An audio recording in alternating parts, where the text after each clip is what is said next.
im Januar die Golden Chance gewonnen. Und ich habe sie euch alle vergessen lassen. Und dann habe ich gewartet, gelauert, wie ein Tiger. Und dann habe ich den Mystery Mayhem Umschlag gewonnen. Überrascht. Aber ich wurde betrogen. Ich wurde um diesen Loserweight Championship betrogen. Aber das Warten, es hat sich gelohnt. Ich brauchte nur einen richtigen Gegner für Axel Tischer, der ihn so richtig zermalmt, richtig zerstampft. Und wir wissen alle, was passiert ist. Triple Crown Champion! Und die Konkurrenz beiseite geschoben, indem ich den potenziellen Nummer 1 Herausforderer Pascal Spalter um seinen 3. Sieg betrogen habe. Ich habe ihn einfach genommen. Makellos. Ich bin unantastbar. Also GWF, findet mir einen Gegner. Findet irgendjemanden, den ihr für mich erstmal aufbauen müsst. Ja.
The band is Abandon the Past, their song Tunnelblick, welcoming the new GWF World Champion for a title celebration to kick off Summer Smash 7. Das war Abandon the Past, die beste Band der Welt.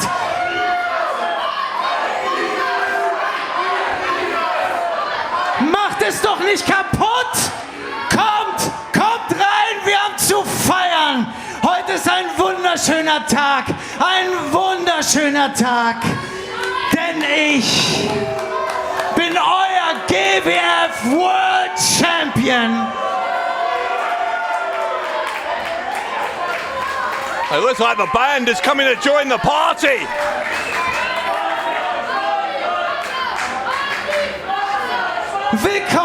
Willkommen, alle kommt rein. Es ist für alle da. Oh, das wird wahrscheinlich nicht mehr fürs Publikum reichen. Das wird wahrscheinlich nicht mehr für alle reichen. Aber ich freue mich, dass wir so eine schöne Zeit hier heute haben. Und wisst ihr was? Es gibt niemanden, der gegen mich heute kämpfen kann. Well, hold on. I think we've got a party crasher. It's the man whose opportunity to become the #1 contender for the world title was ruined by Toni Harting last month at Rising Heat. The German heavyweight, the star of Berlin, Pascal Spalter. And I have a very, very strong suspicion that Pascal Spalter is in no mood to party.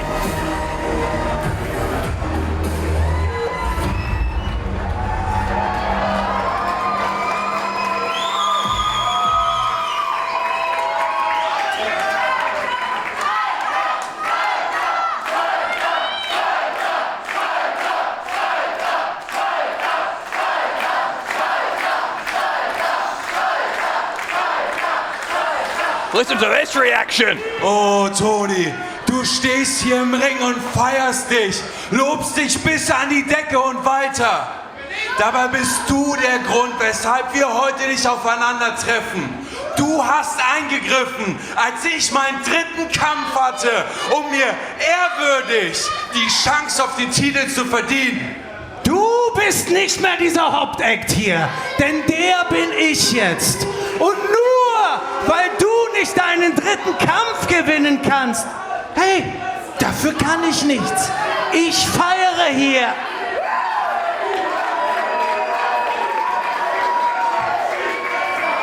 Toni, wenn nur noch ein Funken Ehre in diesem verdorbenen Körper steckt, dann kämpfst du heute Abend hier gegen mich!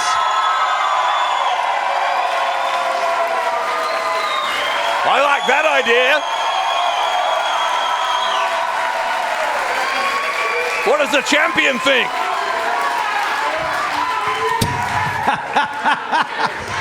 Ist überhaupt kein Problem, Pascal.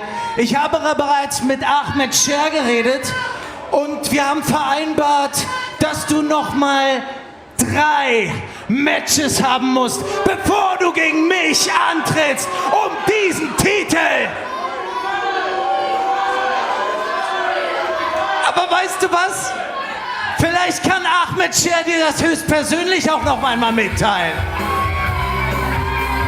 Well, you heard Toni Harting saying that Pascal Spalter is going to have to win 3 more matches, and apparently Ahmed Scher is going to come out here and confirm that.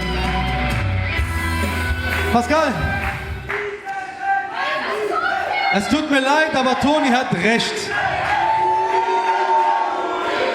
Die Abmachung war, du musst 3 Matches gewinnen, 3 namenhafte Gegner besiegen. Und das hast du leider nicht getan, du hast den 3. Kampf verloren. Ahmed, ich habe verloren, weil Toni eingegriffen hat. Aber das heißt ja nicht, dass du automatisch dann gewonnen hättest, wenn er es nicht getan hätte. Verstehst du? Fakt ist, dass du verloren hast. Pascal, es tut mir wirklich leid, ich meine das ganz ernst, du weißt das. Schau, ich mache es dir aber leicht. Den ersten, deine 3 nächsten Gegner wirst du noch heute Abend haben. Dein erster Gegner heute Abend wird sein Ahura. Wow, big match. Solltest du ihn besiegen und 2 weitere, bekommst du deine Titelchance. Das verspreche ich dir. Wow, let's go. Bereite dich vor, dehn dich oder was auch immer du machst. So Spalter and Ahura Na, dann tonight. können wir jetzt endlich weitermachen im Programm. Und weiter. Well, now what? That's the music of the French sensation.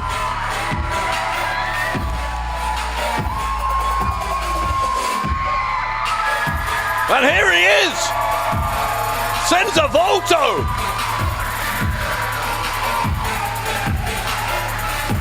This party is not going to plan for Toni Harting.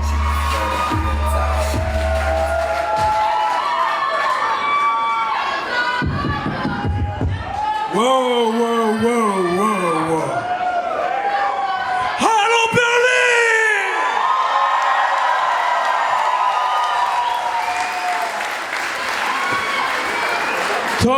Toni, let me correct you. You never beat me on your way for the world title. Bitte? Bitte?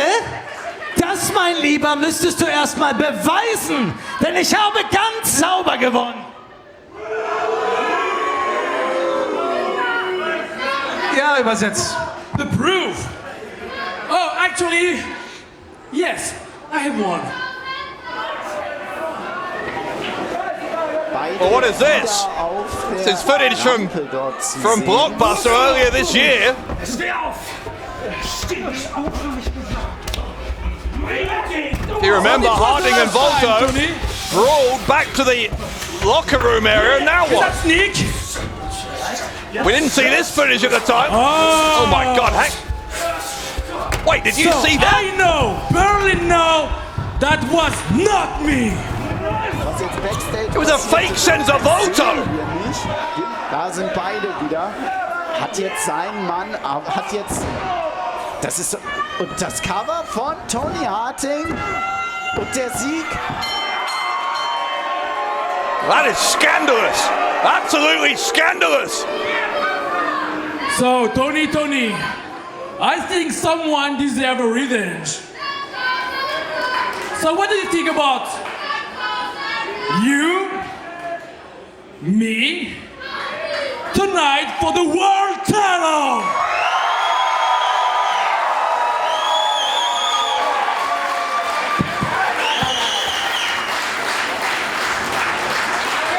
Toni, ich möchte ganz ehrlich nicht weiter darüber diskutieren. Das ist ebenfalls ein Fakt. Und deshalb entscheide ich den nächsten Fakt. Und zwar heute Abend wird es ein World Title Match geben. Senza Volto gegen Toni Harting um den German Wrestling Federation Titel. Oh, it's on. It is on tonight. Was soll das? Du glaubst, du kannst hier einfach reinkommen, meine Party sprengen. Ihr seid alle nur wegen mir hier, weil ich der Champion bin. Und er denkt, er kann sich das einfach erarbeiten, oder was?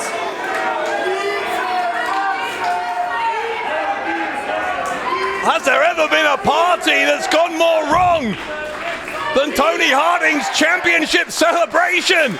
It's going to be Harting and Volto tonight for the GWF World Title. Hier ist die German Wrestling Federation live im Catchsaal Kreuzberg, Berlin. Welcome to Summer Smash!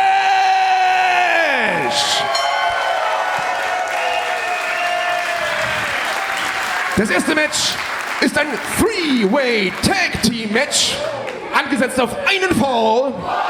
Und es geht um den German Wrestling Federation Tag Team Championship. Auf dem Weg zum Ring.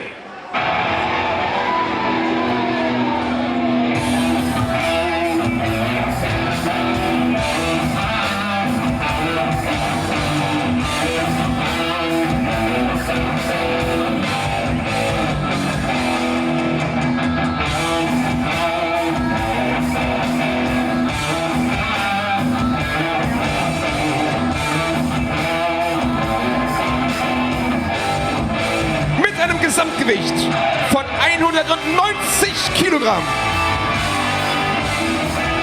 Aus Deutschland, John Bad Bones Klinger.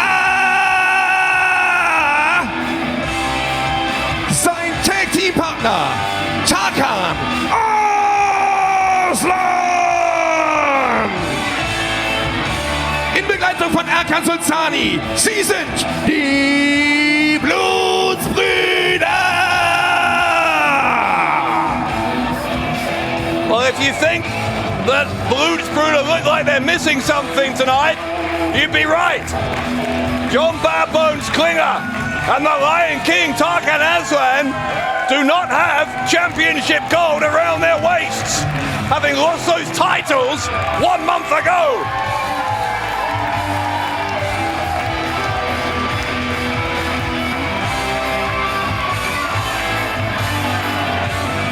Can the Bad Kings get back to winning ways here tonight at Summer Smash? Schon Bad Bones Klinger, sein Tag-Team-Partner Tarkan Aslan, die Blutsbrüder.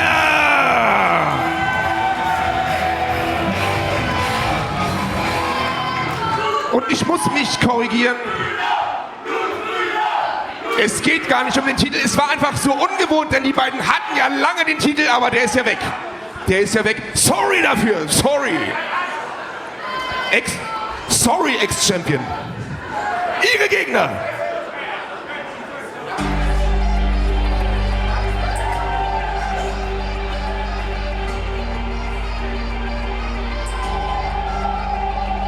Also kommt und spür, wenn der Ring dir weht. Nehmt die Hände in die Luft für den Sieger, der steht. Das ist Hardcore, GWF, 60 Mike is the biggest, best.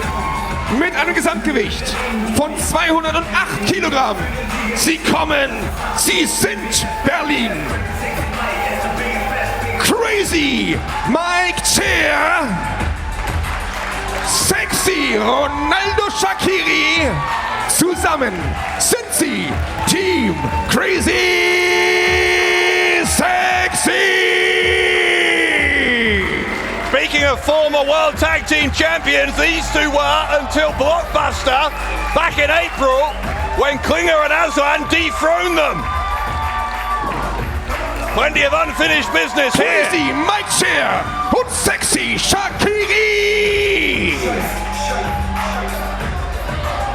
Und das dritte Team, ihre Gegner.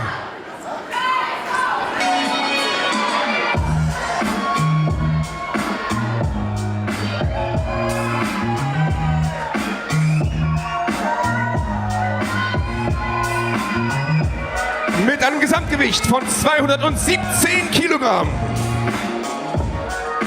Aus Kiel, von der Kielside, Bennet Brown. Sein Tag-Team-Partner aus Berlin, der Fresh Prince von Bel Air von Berlin, Joshua Amaru. Zusammen sind sie die Originals. Exciting young team, Bennet Brown and Joshua Amaru, the Originals. The third part of this three-piece puzzle, a three-way tag team match to determine new #1 contenders for the World Tag Team Championships, now held, of course, by Kaplan and Aytac Bahar. Bennet Brown, Joshua Amaru, the Originals. A memorable lumberjack match last month at Rising Heat was what caused that title change. And now the Bad Kings wanting to immediately get back to the front of the line as far as the Tag Team Championships are concerned. But two very, very competent teams in their way. As I said, Team Crazy Sexy themselves, former Tag Team Champions. As for Bennet Brown and Joshua Amaru, the Originals, a hungry young duo looking to prove themselves. Three-way matches always very, very unpredictable, and that's when they're singles matches. With tag teams, you've got 6 people in there, not 3.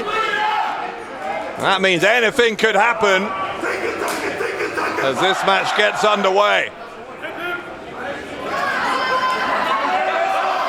Tag team titles will be on the line, by the way, later on tonight. Bahar and Kaplan going to defend against the Kendo boys, another new team here in GWF. And as we now know, our main event later, the World Championship, sees Toni Harting defend against the French sensation, Senza Volto. This match underway, Dave Bradshaw here at ringside to bring you all of the action tonight at Summer Smash 7 as John Bad Bones Klinger, a record-breaking competitor here in GWF, gets big back body drop there by Bennet Brown. Joshua Amaru tagged in by his partner. The power of Bennet Brown. A running senton from Amaru, who's looking for the early pin here. A 1 count, but Klinger, I think, taken by surprise and quickly rolling to the outside.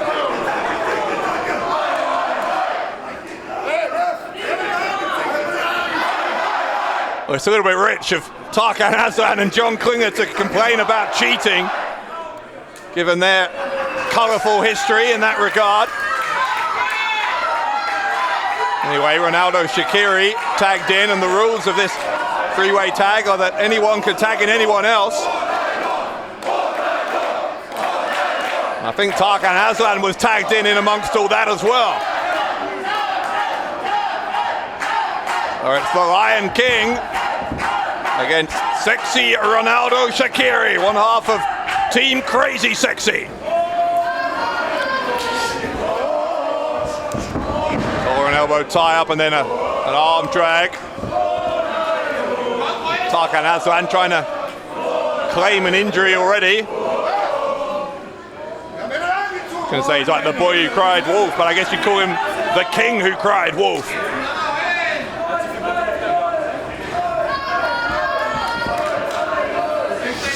Aslan with seems like a constant dialogue with the official here as they get back to action. A poke to the eyes from Aslan, who's a wily veteran, knows every trick in the book. Hip toss, the reversal from Ronaldo Shaqiri, tags in his partner, his mentor, Crazy Mike Chair.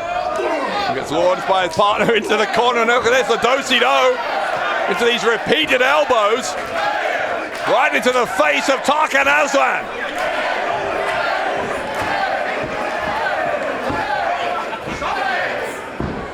I don't know if Tarkan Aslan knows where he is. I don't know if Crazy Mike Chair does either. Aslan into the corner. Here come Team Crazy Sexy looking for the double team. Tarkan Aslan quickly bailing. Just a few moments ago, Aslan had to console Klinger. Now the roles are reversed. Hasn't really been the dominant start to this match that Blutsbrüder would have liked.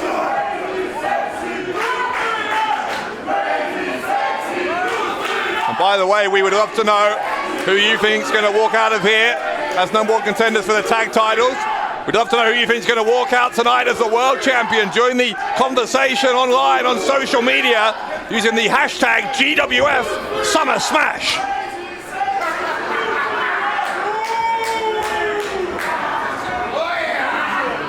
Tag to Amaru now. One half of this new team, the Originals. Mike Chair sends him quickly down. And again, this battle of the chops not really going the way Amaru would like. Brings Chair into the corner. His own corner. That was smart from Amaru, smart positioning, able to tag in Bennet Brown. Scoop slam from Amaru. Brown will go to the ropes. The big splash assisted by Amaru. Look at that right leg from Brown. You could tell Ronaldo Shaqiri was concerned there because he leapt into the ring thinking he might have to break up the pin. For a new team, I think the Originals looking like a pretty cohesive unit here. Now against John Klinger. Amaru with the clothesline into the Russian leg sweep from Brown. Amaru's the legal man. He'll go for the pin and a 1 count.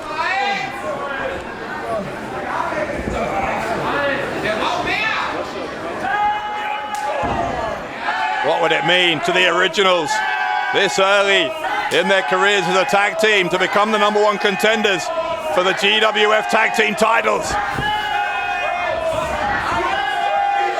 Brown sent into Amaru there. Klinger deliberately causing chaos. Capitalizes with the drop kick to Bennet Brown. Now a heart attack.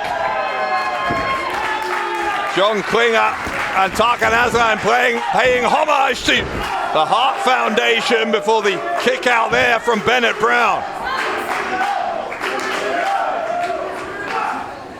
Berlin title on the line tonight as well, by the way. Mike Vecchio going to defend against Crowchester. The new women's champion, Mila Smidt, in action as well. She's defending her championship against Kara. Double spear there from Ronaldo Shaqiri.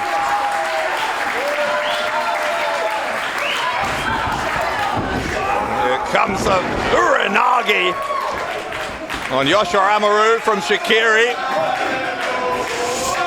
Team Crazy Sexy have the high ground, and Ronaldo Shaqiri athletically leaping over the top, and he took out 3 men on the way down.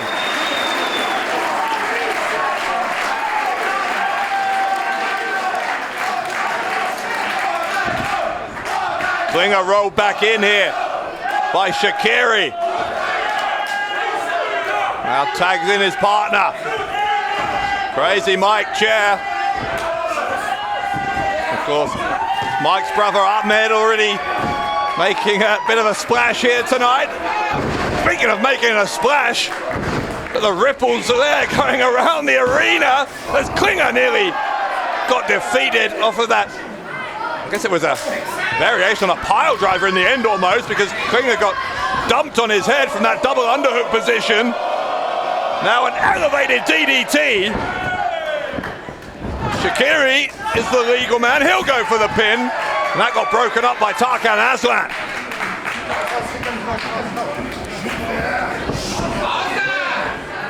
Aslan thrown to the outside though. Shaqiri with a chance to do more damage here to Klinger.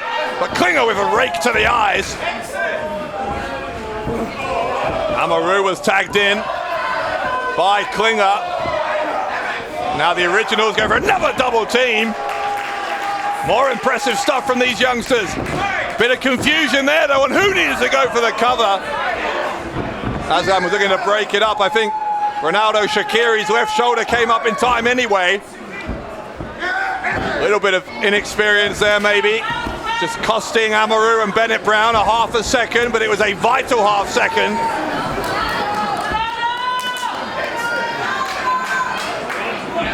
Aslan has tagged himself in.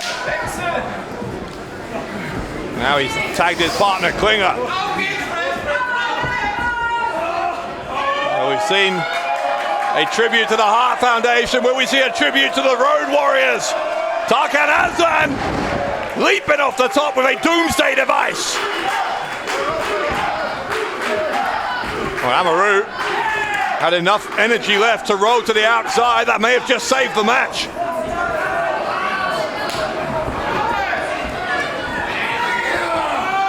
I think Blutsbrüder are going to try and do the same to Ronaldo Shaqiri, but Crazy Mike Chair won't let that happen.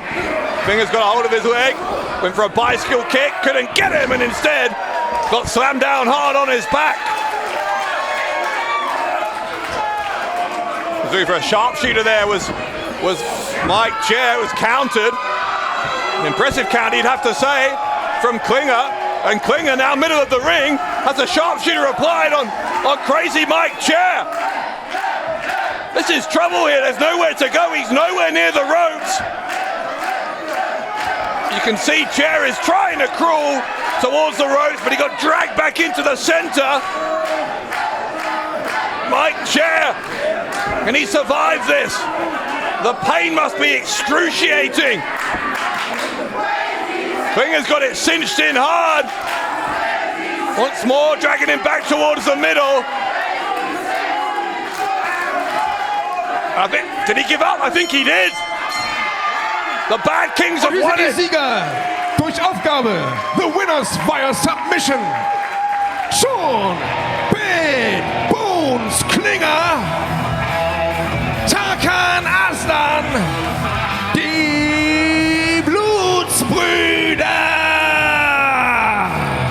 1 month ago, they lost the tag team titles. 1 month on, they're the #1 contenders again. Klinger and Aslan getting back on track here tonight at Summer Smash.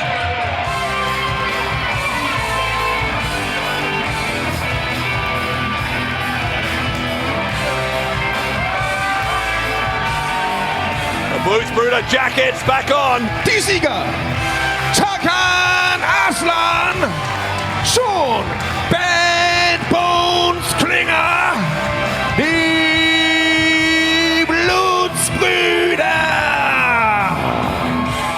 Klinger and Aslan representing Blutsbrüder and picking up a win to put them back on course for the Tag Team Championships. Das zweite Match ist ein Singles-Match, angesetzt auf einen Fall.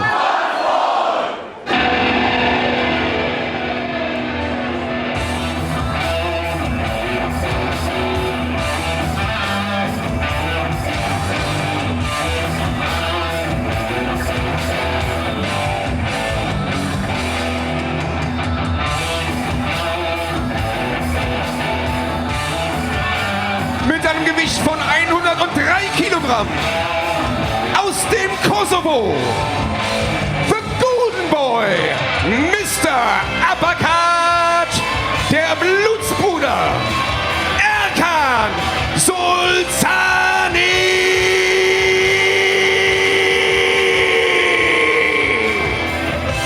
Almost as soon as the Blutsbrüder music stops, it starts up again, a sign of just how dominant this faction has been here in GWF in the recent past. We just saw John Klinger and Tarkan Aslan victorious. Will we see the same now from Erkan Sulcani? Over 2 meters tall is the Golden Boy, Mr. Uppercut himself.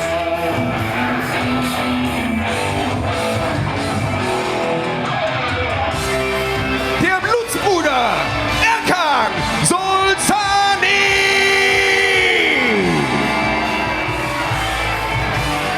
A unique challenge though awaiting Erkan Sulcani here at Summer Smash. Und sein Gegner,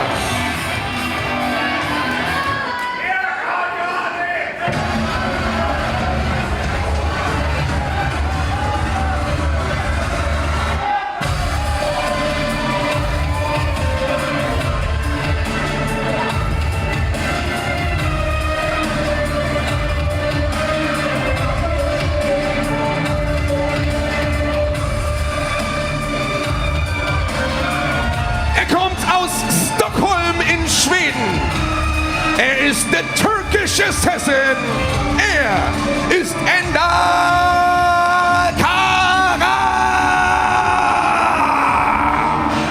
They say the eyes are the window to the soul.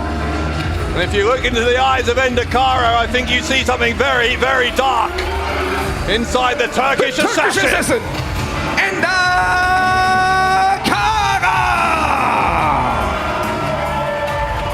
A sinister charisma for a dangerous man.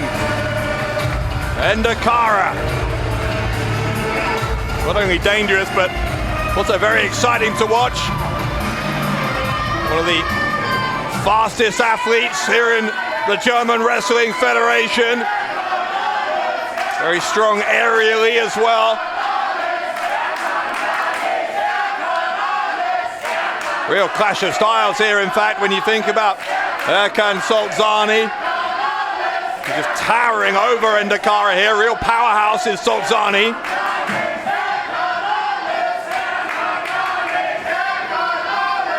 Sulcani, for all of his nicknames, Golden Boy, Mr. Uppercut, Blutsbrüder, you name it, but one I think he would like to have added, certainly from what we heard from him last month, is the high flyer killer.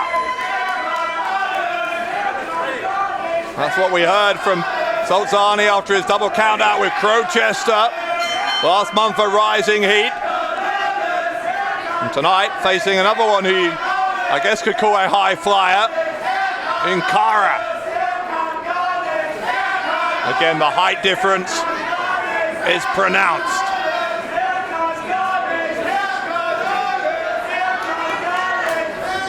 Kara's had enough of the theatrics here from Sulcani, and here come the quick fire strikes from the Turkish assassin.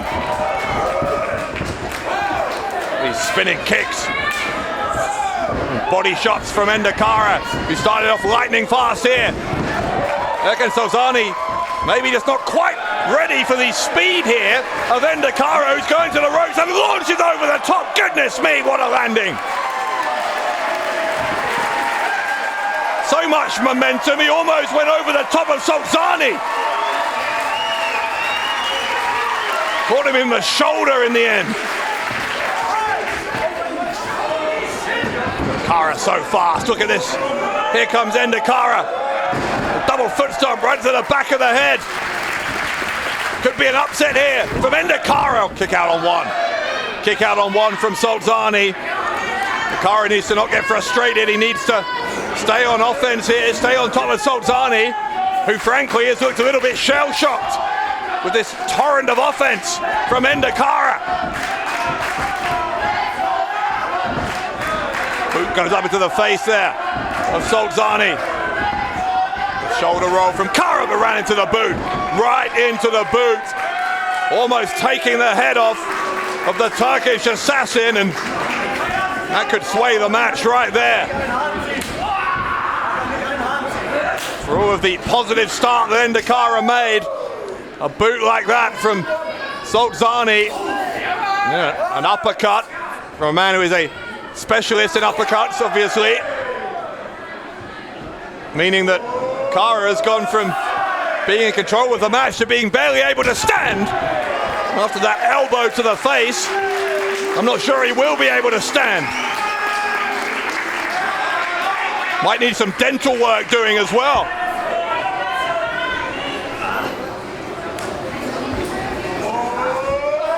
Big body slam from Sulcani from a great height.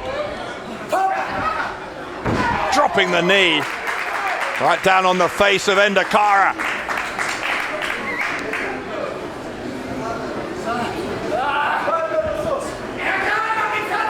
Sulcani starting to bully Kara here. Exactly how he wants this match to be. And here comes that speed again. That's what Endakara needs, and he nailed another double foot stomp, goes to the rope, big kick, right to the chest of Sulcani. Could that do it to Kara? No, it doesn't. He's going up high. Endakara with a cross body, but got caught. Got caught there by Sulcani. Suplex, demonstrating the power of the Golden Boy. He goes for a side press, and it's a 2 count, didn't hook the leg. Endakara was able to kick out.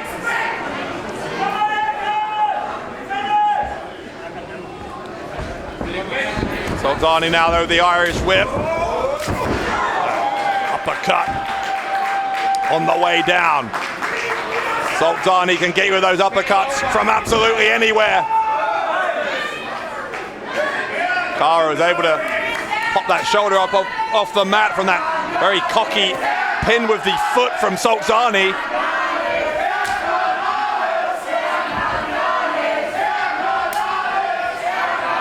Sulcani more and more with the aggression here. Kara having to do his best to hang in there, but Sulcani needs to be careful not to give Endakara any openings, because we've seen him make the most of his opportunities. Sulcani though, Another one of those power moves, this time a clothesline. Will that be enough? No, it won't.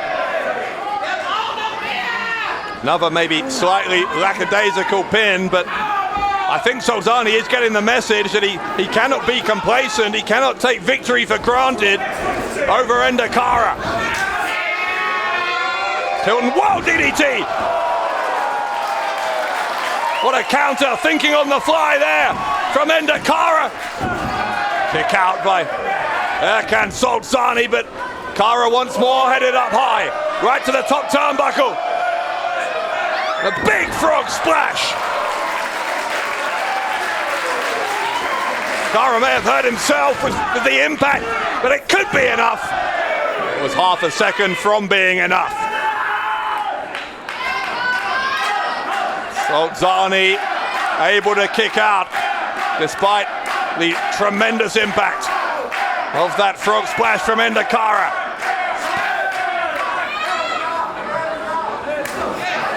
Kara with the slap, a spinning enziguri kick round the back of the head.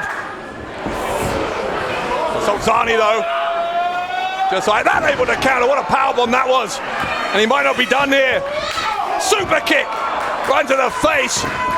Endakara must be unconscious, surely. Yes, he is. Sulcani wins. Und hier ist der Sieger, der Blutsbrüder aus dem Kosovo, Erkan Sulcani. And as quick as that, the powerbomb and the super kick provides victory for Sulcani.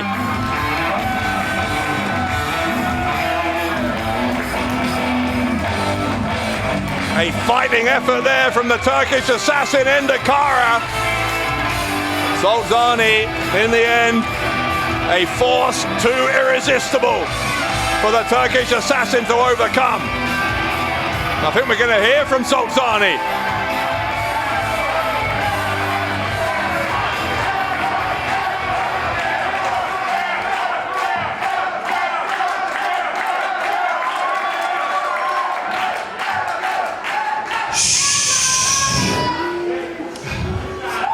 Noch ein Highflyer ist in meiner Highflying-Liste abgehakt worden. Hey Leute, ihr könnt mich langsam den Highflying-Killer nennen. Highflyer-Killer, nur damit ihr Bescheid wisst. Und noch was, halt's Maul ein, halt's Maul.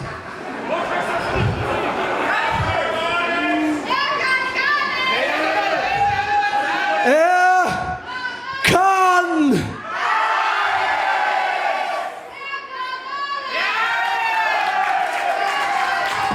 Sulcani seems satisfied, and well he might be.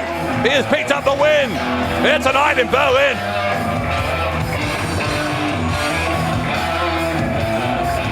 Das nächste Match ist angesetzt auf einen Fall und es geht um den German Wrestling Federation Women's Championship. Auf dem Weg zum Ring.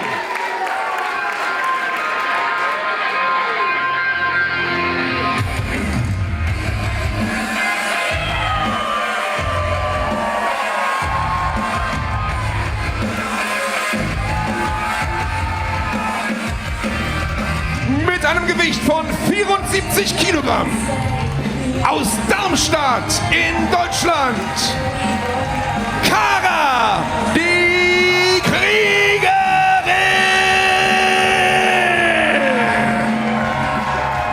Kara with another chance here to become Women's Champion.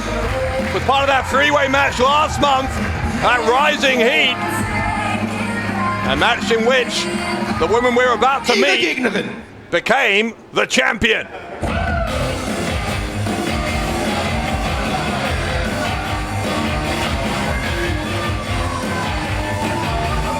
Mit einem Kampfgewicht von 60 Kilogramm aus Strasbourg in Frankreich, the International Superstar, the Giant Killer, German Wrestling Federation Women's Champion, Mila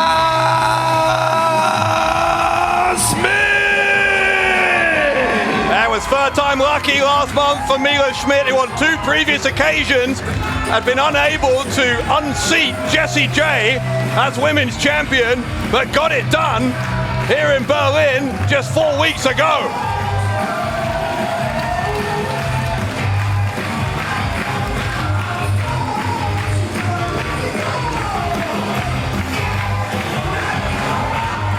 Mila Smidt proving that defeat can be a stepladder to victory if you learn the lessons from your previous losses.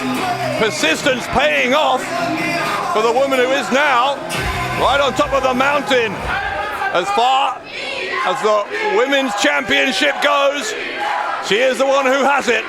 Everyone else are the ones who want it.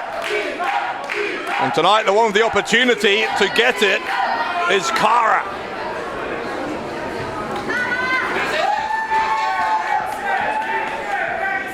Cara has come close on a number of occasions previously, becoming women's champion, made it to the final of that Eliminator series that finished at Strike First, Strike Hard 2 in January.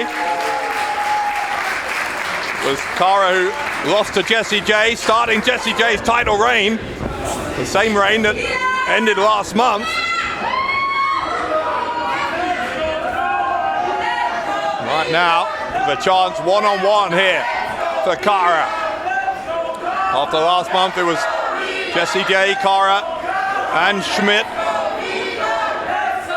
They surprised to some people that Mila Smidt won that championship. Not a surprise at all to others who've felt that she has been on the cusp of greatness here for some considerable time. Clothesline there by the challenger. Takes the champion down, backs her into the corner. Cara not giving her any opportunity for respite. So right in the throat there.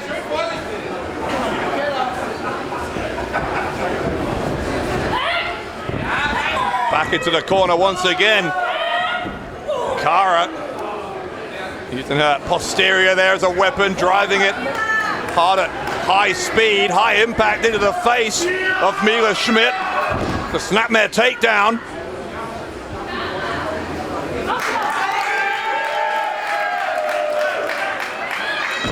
Standing splash from Cara.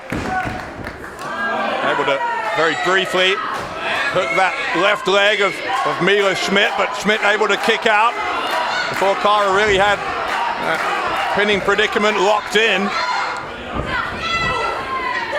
Smidt then taking Cara by surprise as a running uppercut in the corner.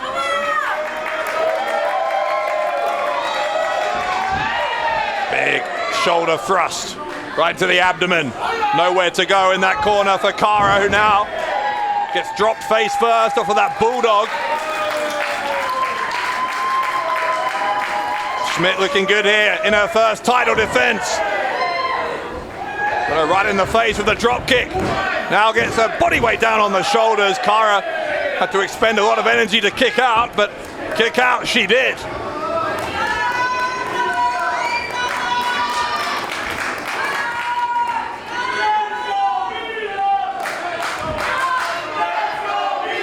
Big blow right between the shoulder blades there by Smidt, who goes to the ropes. Gets caught though, sidewalk slam from Cara. Smidt out to the ring apron. Cara trying to capitalize, trying to do some more damage here to Smidt. Eventually able to do so, dropped her throat first over that top rope. Oh, then goodness me, dragged her by the arm. Not sure if she hit the turnbuckle or the post there, but either way, it was face first. And a bad landing for Smidt, who nonetheless gets the elbow up. Cara responds by an elbow strike to the face. It's a kick to the ear of Cara from the champion. Cara dropping down to the arena floor. Smidt still on the apron. Cara needs to be careful.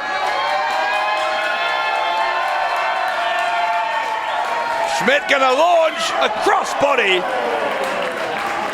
And Cara on that unforgiving, hard floor here in Festsaal-Kreuzberg, right in the heart of Berlin.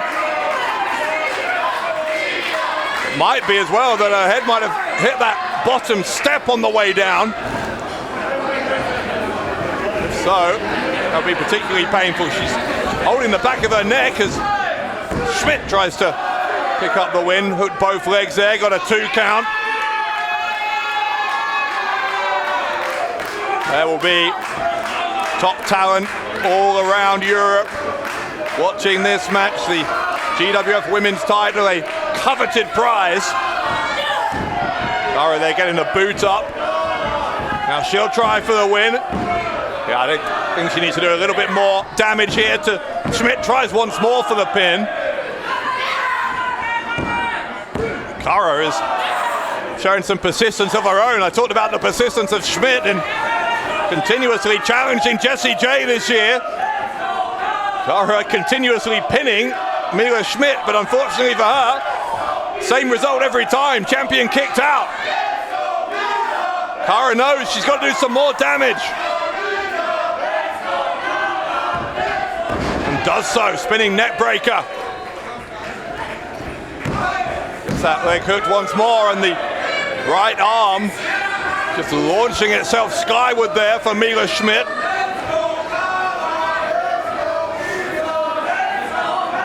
Smith's looking hurt here though. Cara knows she has an opportunity, a major opening perhaps.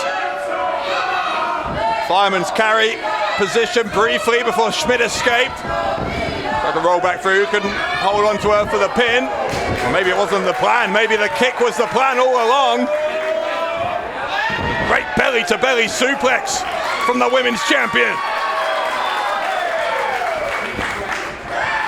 Cara with a wild swing there, another suplex from Smidt.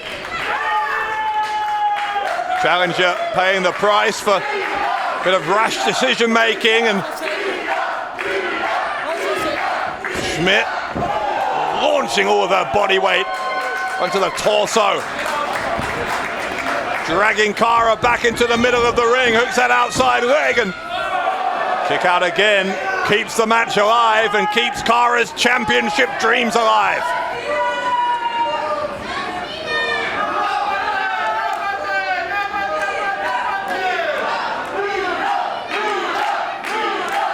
Smidt with a nod of acknowledgement to the fans here in Berlin, who have been in fine voice as always. Might be looking for a gory bomb.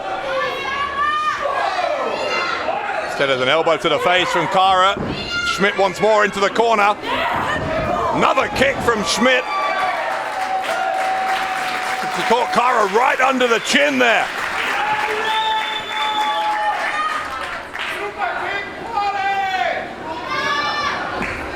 Not sure what Schmidt's doing. She's moving Cara into position, I think. Mila Smidt ascending on that middle turnbuckle, trying for the splash from there. Cara moved. I think Smidt landed pretty heavy on the knees. Speaking of knees, there's a high one from Cara. That might have stunned the champion though. Smidt once more gets herself up off the canvas and keeps her championship reign going. Will it be one and done in this first title defense for Smidt? Maybe it won't. Cara up once more and drops her. My goodness, jarring the neck of Cara. Puts her body weight down on the challenger and Smidt retains the championship. Die Siegerin und weiterhin German Wrestling Federation Women's Champion, the international superstar, the giant killer, Mila Smidt. A brutal ending to this one. Mila Smidt doing some real damage there to Cara. Smidt with her arm raised in victory. Still the women's champion.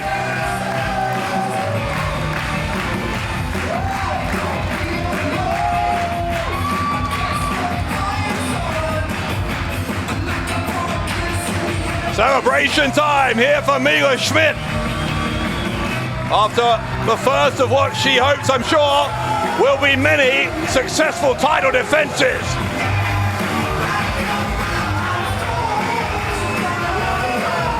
The trouble with being the champion is that it means you have a huge target on your back. Mila Smidt surviving the challenge of Kara here tonight at Summer Smash. But who's next down the line? Who is waiting around the next corner for the GWF Women's Champion?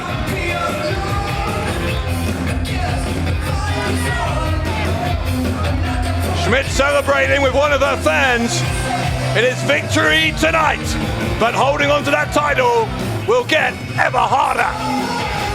Das nächste Match ist angesetzt auf einen Fall und es geht um den German Wrestling Federation Berlin Championship. Auf dem Weg zum Ring.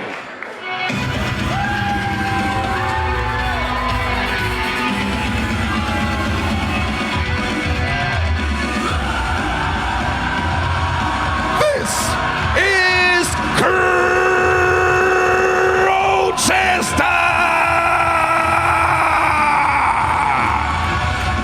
He was the winner of 2022's Light Heavyweight World Cup. Will he soon be the Berlin champion? Crowchester!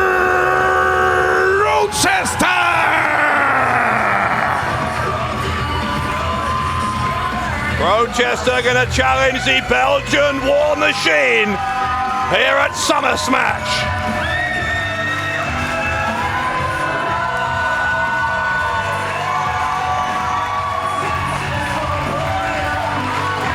Popular man is Crowchester. Sein Gegner.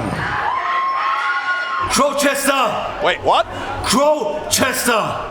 Ich habe dir vertraut und du hast mein Vertrauen missbraucht.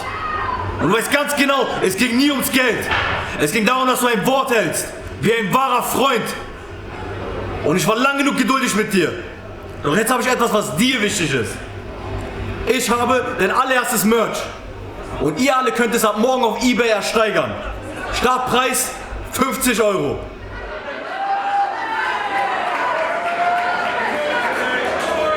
Well, that took Crowchester by surprise. His merchandise is being put on eBay by Aytac.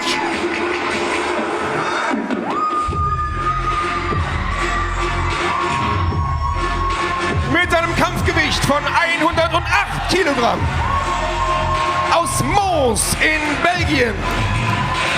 La Machine de Guerre Belge. The Belgian War Machine.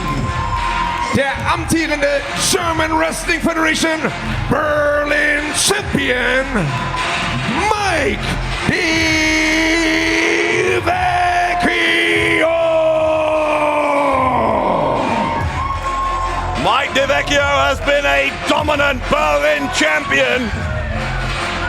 Most recently last month at Rising Heat with a victory over Orlando Silva. Before that over Marius Alani at Mystery Mayhem, Ahura at Blockbuster. The list goes on and on.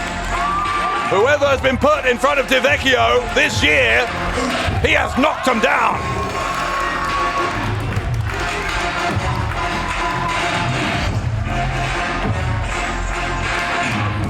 La Machine de Guerre Belge, the Belgian War Machine, Mike Vecchio.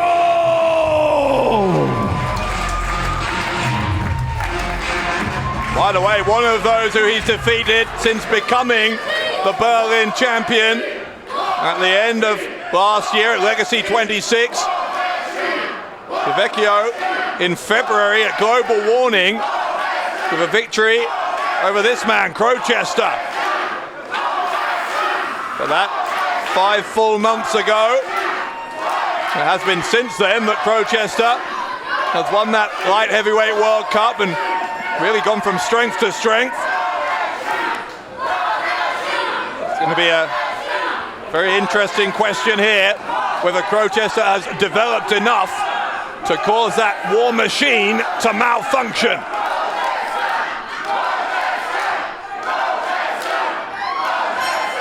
Here we go, Crowchester quick out of the blocks with a drop kick. A standing drop kick to Vecchio, immediately sent to the outside, and Crowchester right between the top and middle ropes, launching into Vecchio.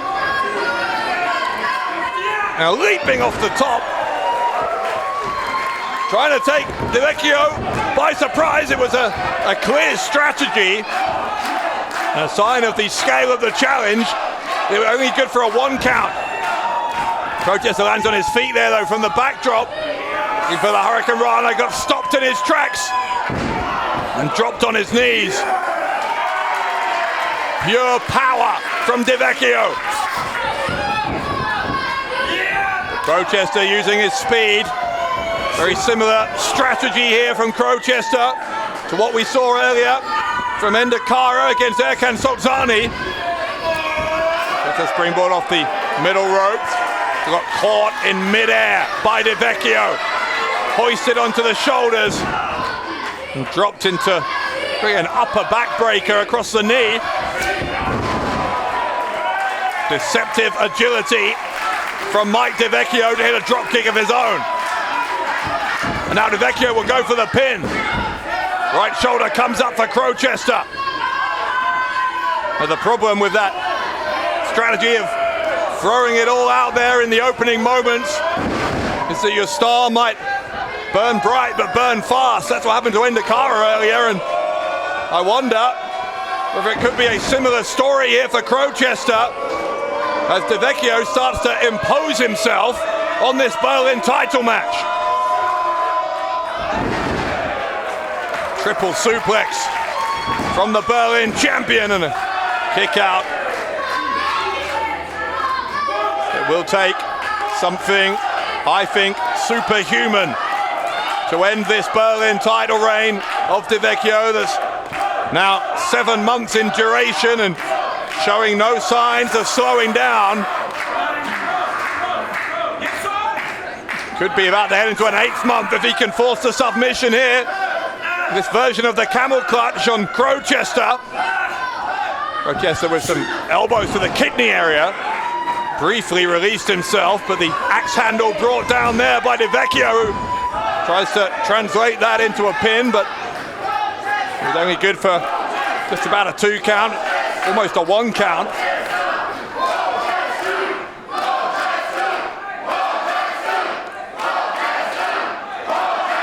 Very interesting, the dynamic in the crowd here. I think a majority, it sounds like, shouting Crowchester, but some of them in the same rhythm here, chanting War Machine. Support for champion and challenger. The elbow goes right to the ear, and a second one to follow up. Vecchio, one of those guys who seems completely unfazed by whether the crowd are cheering or booing him. He won't be unfazed though by that kick from Crowchester. Caught him right in the middle of the face. Crowchester trying to lift the champion. It is a tough ask. And now the running side suplex from Vecchio. Kick out just about, albeit not a particularly persuasive one from Crowchester.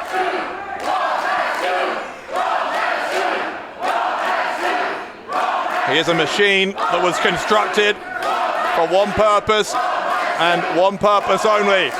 That is to rain down destruction on any who challenge him. The Belgian War Machine. I was about to say in control, and now he is back in control. Despite those kicks to the legs from Crowchester. Vecchio with a tight lateral press there, but Crowchester still able to power his way out.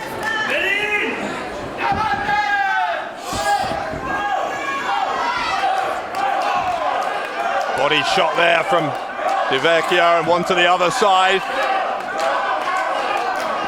Crowchester needs to do a better job of covering up here. It might be too late. He's collapsed down to the canvas.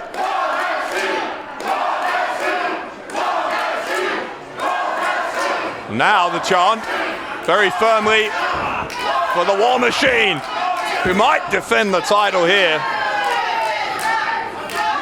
A little bit of overconfidence there, maybe. Trying to win the match with a single foot. Vecchio now with Crowchester back up, but immediately thrown into the corner.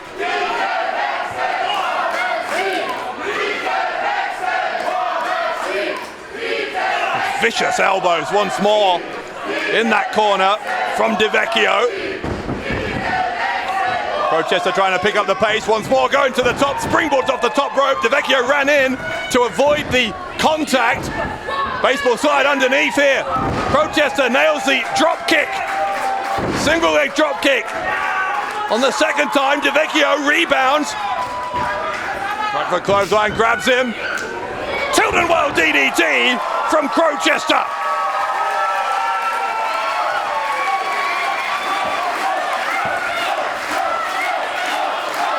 Crowchester starting to have one of the more successful attempts at taking that title from Vecchio.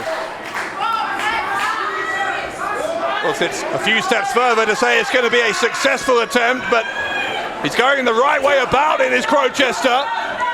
If he can weather storms like this, those repeated elbows. Escape that one to Crowchester, I think a suplex attempt. Now from that wrist lock, fireman's carry for the challenger. Got Vecchio up, rolls through. And now the moonsault, didn't get him first time. Adjusted position, got him the second time and almost became the Berlin champion as a result. Remarkable, remarkable agility and quick thinking from Crowchester. Able to spot his opponent moving as he was in mid-air, adjusted so he landed on his feet, and then hit a standing moonsault instead.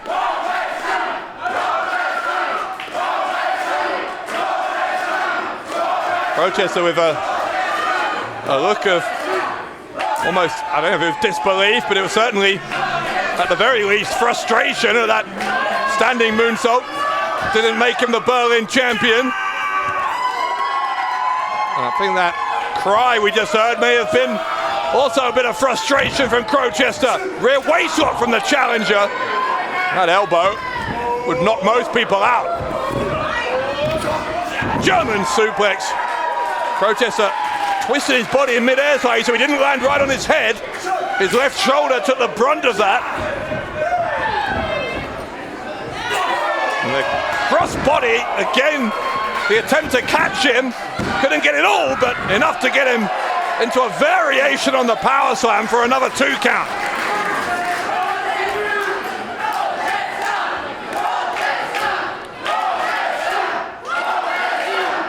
Crowchester's gone to the outside. Maybe trying to buy himself a little bit of recovery time. He drew Vecchio in, got him with the uppercut. That might not just buy him some time, it might allow him to get on offense, or maybe not, because Vecchio sweeping that leg away.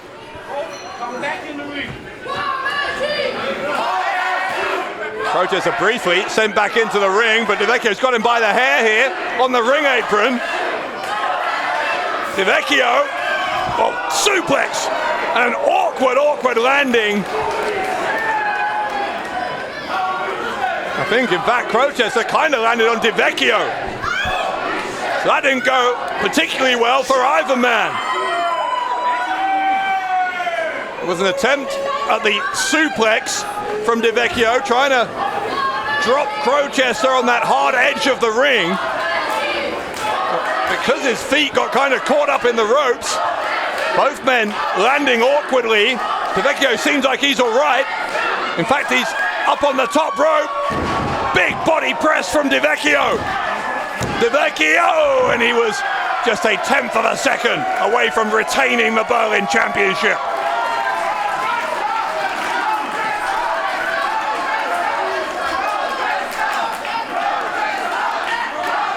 Vecchio now picking up Crowchester, looking to put the exclamation point, finish this one off, dumps him on the top rope, catches him and power bombs him.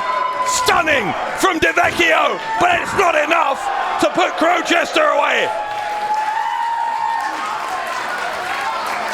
The winner of the Light Heavyweight World Cup simply will not stay down for the count of 3.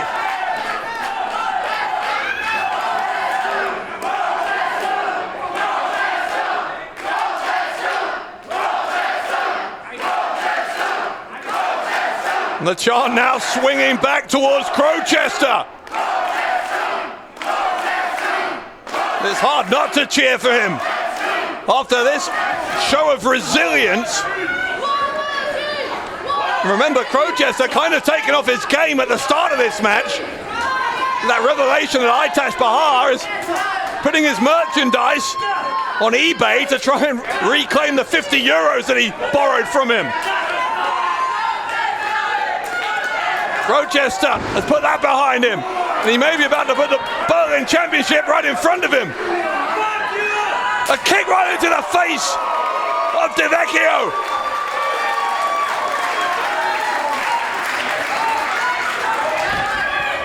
Crowchester off the top.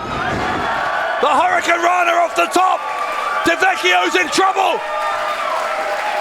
Is that 7-month title reign about to end?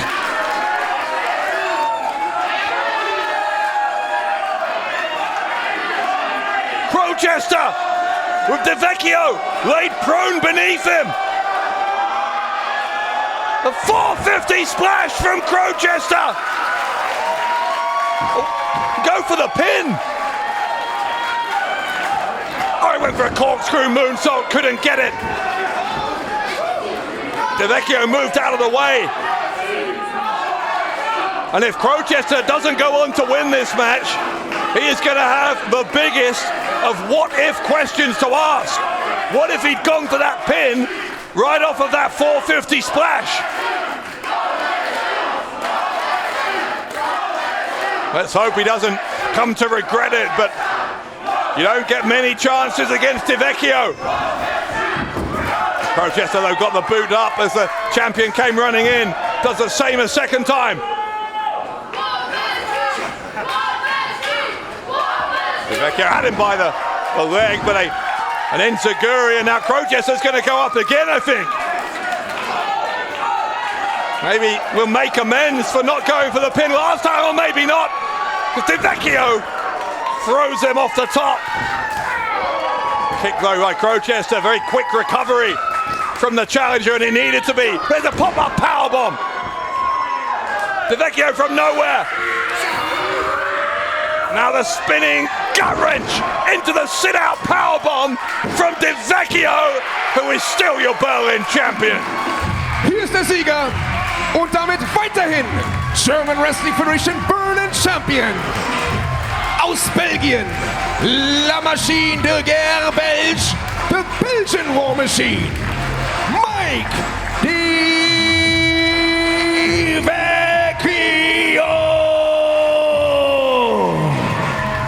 Vecchio victorious, but Crowchester took him to the limit, make no mistake about it. And as I said, I wonder, will Crowchester lose sleep over not going for that pin immediately off the 450 splash? Aus Belgien, Mike Vecchio! Ultimately, though, it's all ifs and buts for Crowchester, because the history books will show, and the headlines tomorrow will read, that Mike Vecchio has retained the Berlin title for a 7th month. Aber was war das wieder für ein toller Kampf? Was war das wieder für ein beherzt geführtes Match von einem fantastischen Gegner, der heute hier zwar verloren hat, aber der, da bin ich mir sicher, noch eine große Karriere vor sich hat. Crowchester.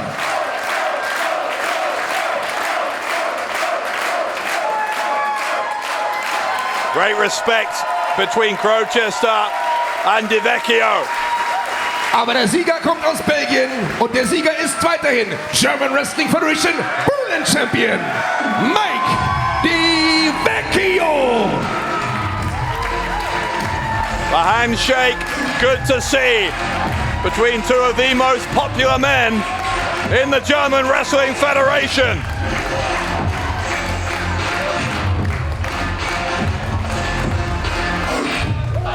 You can see that Vecchio is very, very pleased with this win, because he knows he had to fight extremely hard to earn it. Vecchio grateful for the support. He's going to thank everyone here in Festsaal Kreuzberg. Given half a chance.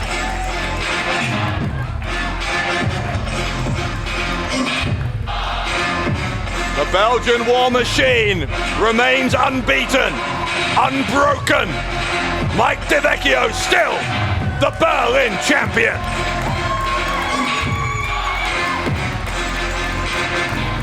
Das nächste Match ist ein Singles-Match, angesetzt auf einen Fall. Auf dem Weg zum Ring.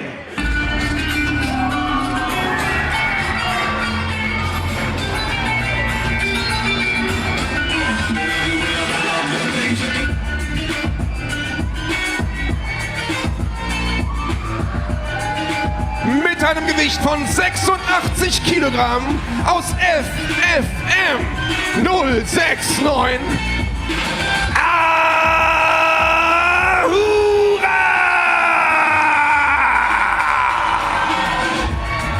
So it's a case of back to the bottom of the mountain here tonight for Pascal Spalter.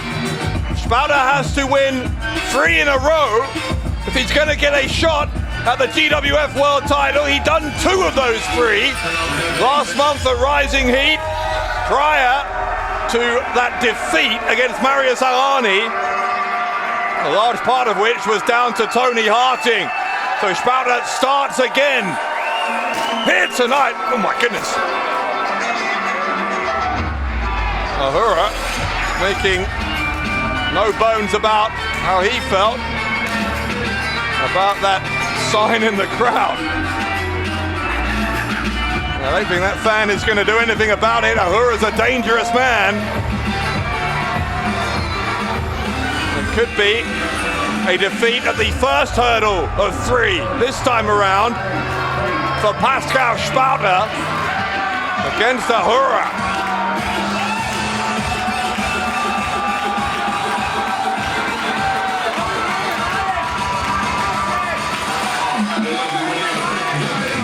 An intense stare from Ahura. Aus 069 FFM Ahura.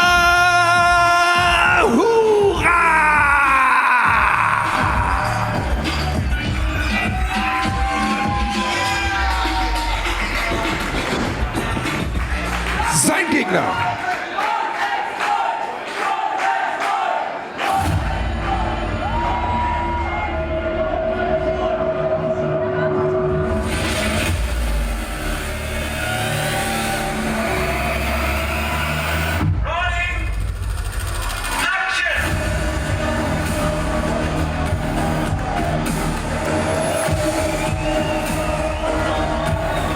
Mit einem aktuellen Kampfgewicht von 118 Kilogramm.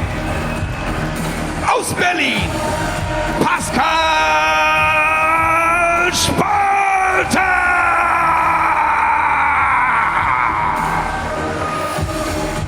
This is not the night that Pascal Spalter had planned. He came out here interrupting the championship celebration earlier on of our new world champion Toni Harting. Demanded that Harting face him for that world title here tonight, but Harting said no. Ahmed Chair backed up Harting and said no. The deal was Pascal Spalter had to win 3 qualifying matches to get a world title shot. So he's back to the start, having not done that. Aus Berlin, Pascal Spalter! By the way, the progress he had made in getting to 2 wins was no mean feat. Spalter with a victory over fast-time Mudo at Blockbuster in April, then a win over former world champion Chris Colan at Mystery Mayhem in May. Prior to that defeat last month against Alani, it's pretty clear that the reason Toni Harting and Big Nick got involved in that match between Spalter and Alani is because Toni Harting didn't want any part of a future world title defense against Pascal Spalter. Seems that Harting, I think, probably envisioned that later on that night at Rising Heat he was going to cash in his golden chance opportunity which she did, and successfully got the win over the now former champion Axel Tischer. And having really sabotaged Spalter's efforts to become the #1 contender, Harting has found here tonight at Summer Smash that he doesn't have to face Spalter. Instead, the German heavyweight goes back to trying to win 3 in a row. And the first of this new series of 3 will be against this man, Ahura. Ahura's been looking good in recent months since his return to GWF. Got a victory over Ronaldo Shaqiri at Rising Heat last month.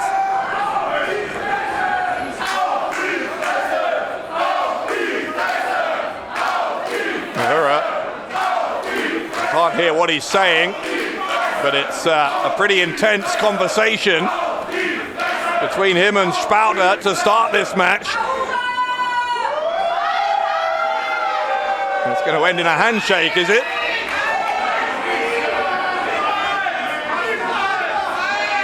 Yes, it is. The new serious side we have seen to Pascal Spalter this year. We thought, looked like it was going to pay dividends, was going to take him all the way to a world championship opportunity. It is a test of his resolve here, having faced that setback last month. See if he can retain that intensity, retain that focus that he had shown throughout so much of this year.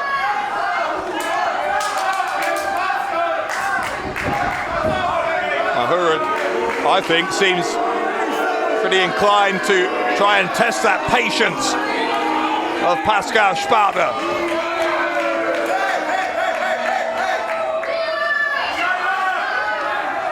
I think Ahura has something to say.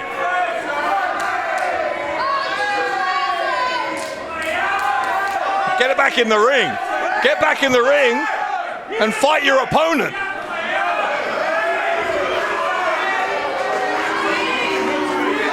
Ahura was just pacing around the ring, now walking back up the steps.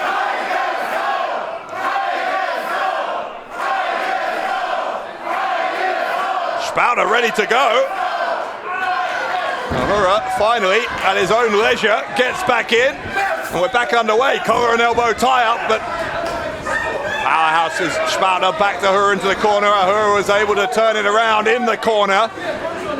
We had a handshake, and we got kind of a clean break. It's a somewhat aggressive one. They lock up again, once more. Spalter able to force the issue physically, and Ahura almost jumped out of his boots at the prospect of taking a chop there from Spalter.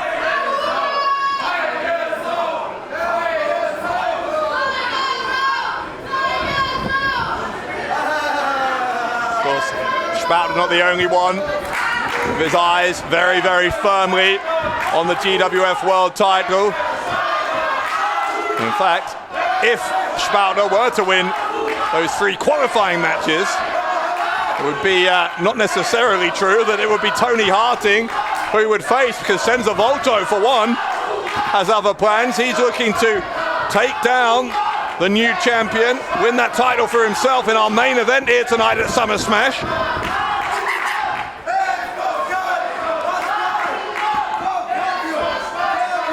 Ahura, I think, is definitely trying to play some mind games here with Spalter, and you can see what Spalter thought of that. Big, big slap from the star of Berlin. Elbow. Ahura goes down. I think those fun and games are well and truly over.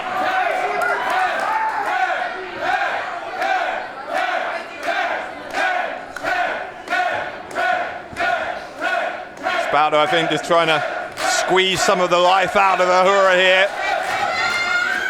Some of that energy that Ahura was using to try and frustrate Spalter could be neutralized if Spalter can impose his will on this physically, and that's what he's doing right now.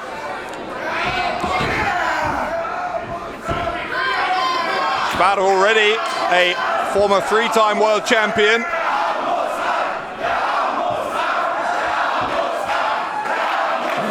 bending the fingers here of Ahura. Had his foot on that other arm.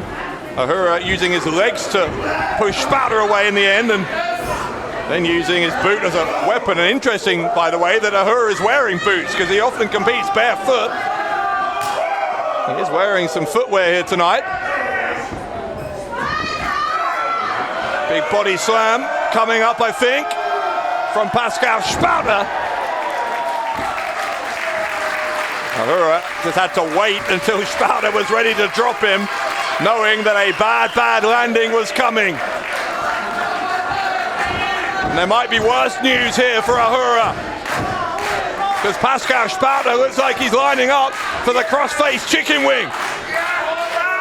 Ahura's biting him. Ahura's biting Spalter. Biting, as I'm sure you know, not legal, but nor is a poke to the eye. Having said that, I guess it's all legal if the referee doesn't see it. Certainly didn't see that poke from Ahura. I'm not sure he was totally certain, the official, that Ahura had bitten Spalter either. You can't call what you don't see.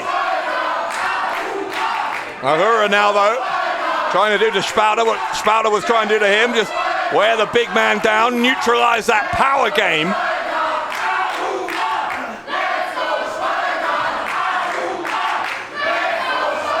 Spalter, remember, needs to win this and 2 more matches in coming shows. Speaking of which, by the way, next time we're with you here in Fessau, Kreuzberg, is a GWF Showdown on August 21st. Drop kick from Ahura. Spalter trying to go to the ropes and do presumably some pretty severe damage to Ahura, but Ahura making sure that that freight train got derailed very, very quickly. Now choking out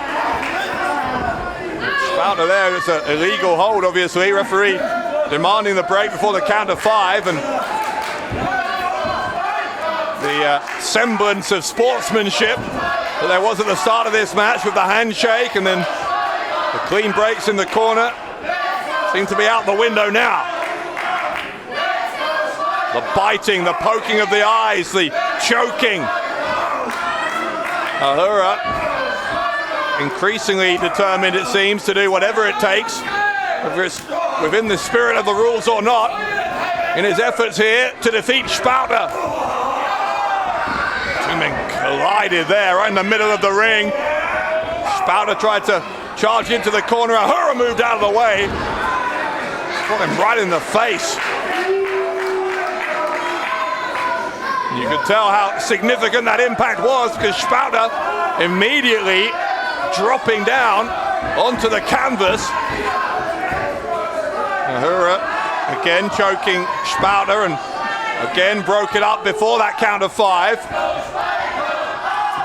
Now going for the pin. Kick out on 2 from the German heavyweight.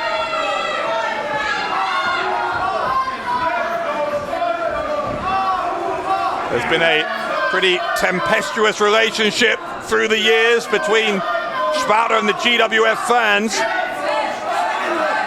I think this injustice, as many people see it, that he suffered though last month, the hands of Marius Alani with that assist from Toni Harting, seems to have garnered some, I don't know if sympathy is the word, but certainly respect from many GWF fans.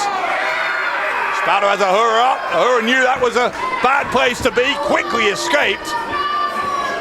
Now goes back to trying to cut off that oxygen flow. Gonna try and put Pascal Spalter to sleep.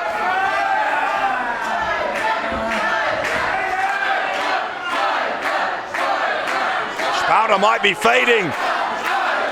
He is fading, he might be out. I'm not sure why Ahura released the hold. Oh, this is why. Ahura mocking the Pascal Spalter of old. The toilet seat is what Spalter calls that hold. Sitting down on the neck, the pressure all on that neck of Spalter, but Spalter has realized what's happening and he's come to his senses. Ahura quickly changing plans. Kick to the side of the head from Ahura. Goes to the ropes, gets caught. Here comes a power slam from Spalter. Spalter is hurt though. Ahura has done some very significant damage, really made a dent here in the defenses of Pascal Spalter. So much so that Spalter wasn't able to capitalize off that power slam.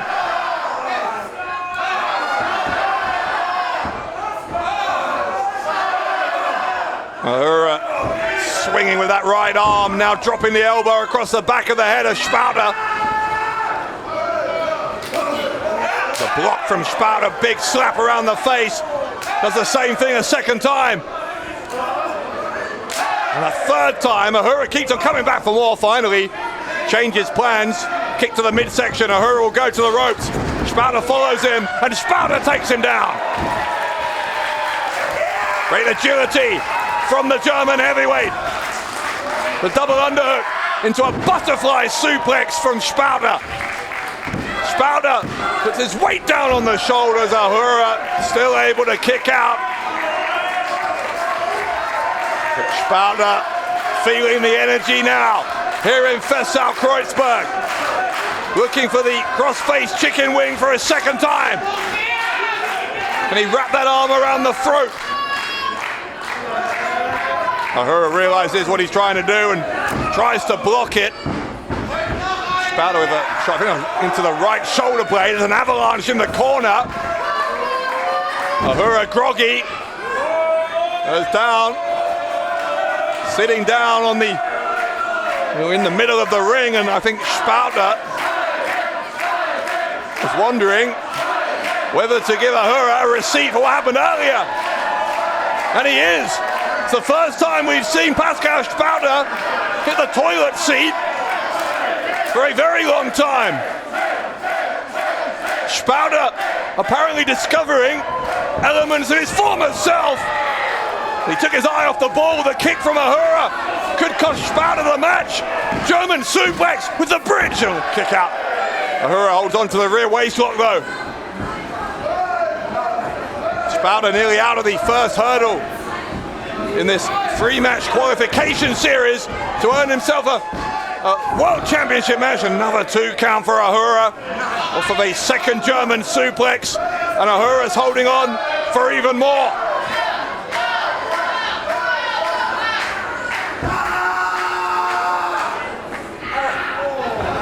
I think Ahura's back gave way in the end. Takes a Herculean effort to lift up Pascal Spalter.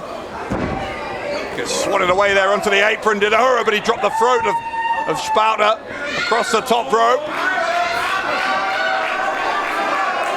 And now Ahura up the top. Leapt into a chop into the throat. And now the crossface chicken wing from nowhere. The crossface chicken wing. Spalter has it locked in now. Wraps those big tree trunk-like legs around Ahura as well. Ahura with nowhere to go. Ahura, is he gonna have to tap?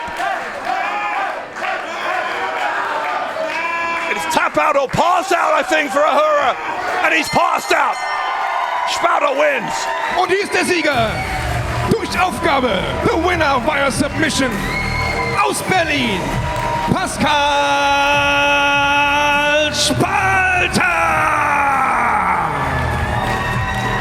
1 down, 2 to go, as Spalter starts climbing the mountain again. Ahura gave Pascal Spalter a hell of a battle here. Sometimes bending those rules as far as they could be bent. But Pascal Spalter finding some elements of his old self. War der erste. Pascal Spalter. And Spalter was able to gut it out here at Summer Smash. He found a way to win. And finding a way to win, no matter what the circumstances, is what champions do. If Spalter can win 2 more qualifiers and then a world championship match, he could be a champion again for the 4th time. Pascal Spalter with his eyes on the prize.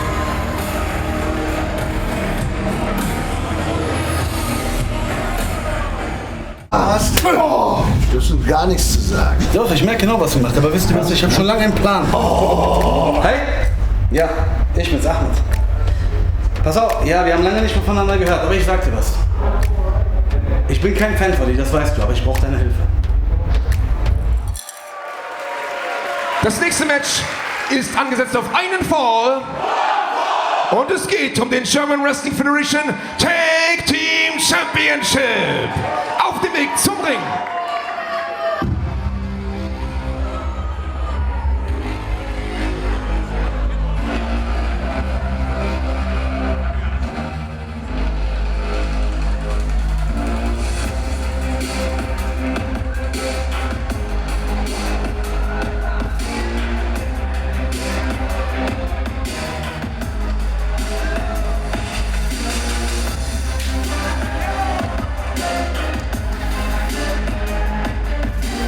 Mit einem Gesamtgewicht von 160 Kilogramm.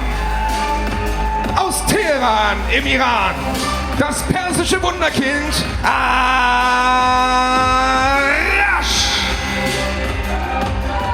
Sein Tag-Team-Partner Pahlevan Nima. Zusammen sind sie the Kendo Boys. New team and a new attitude, in particular for Arash. Tell you what, some of these crowd signs tonight are not having a good night. That's the second one we've seen destroyed. This one by the Kendo boys. Arash and Pahlevan Nima. Arash, Pahlevan Nima, the Kendo boys. The first appearance on a main GWF show. Could it be one in which they win championship gold? Ihre Gegner.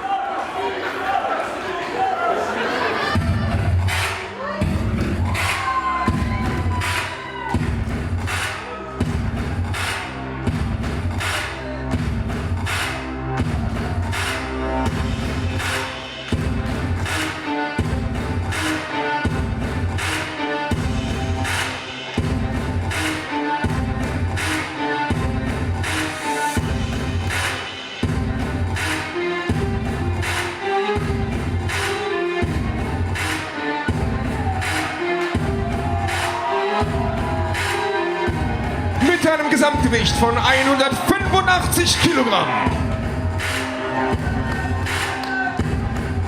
Sie kommen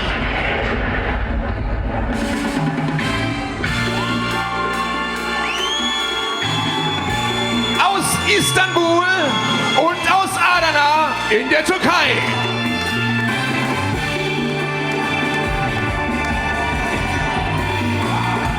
Und sie sind die amtierenden German Wrestling Federation Tag Team Champions.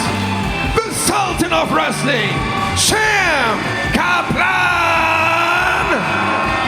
Und der Adana Bulldozer, Aytac, Bahar. I think those championships look pretty good on Champ Kaplan and Aytac Bahar, who won them The just 1 Sultan of month ago. Wrestling, Champ Kaplan. Und der Adana Bulldozer, Aytac, Bahar. That lumberjack match last month at Rising Heat against John Klinger and Tarkan Aslan that saw these two finally winning championship gold after being thrust together again at Mystery Mayhem thanks to the luck of the draw. Hold on, Kaplan's got a microphone. Aytac! Ich habe noch eine Überraschung für dich. Ja, genau so. Du weißt genau, wir sind ein gutes Tag-Team. Wir sind die Tag-Team-Champions. Weißt du, was noch ein gutes Tag-Team gebrauchen könnte? Einen Manager! Ich weiß, was du denkst. Lass mich kurz ausreden.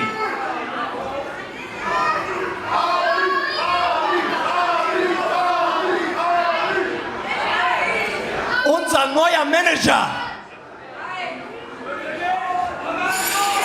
What? Ali Aslan! Wow!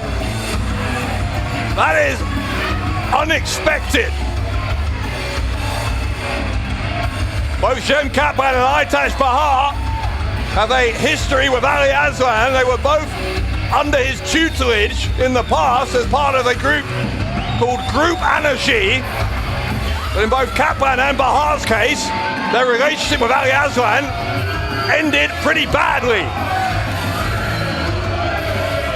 Ali Aslan, a dangerous man, not necessarily a trustworthy man, and this is a controversial decision by Kaplan that, to be honest, Aytac Bahar doesn't seem entirely happy with.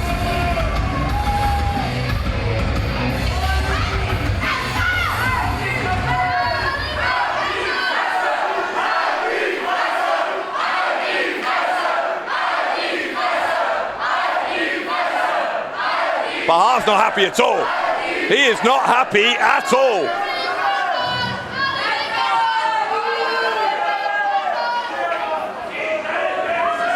Ich weiß, was du denkst. Ich weiß, was ihr denkt.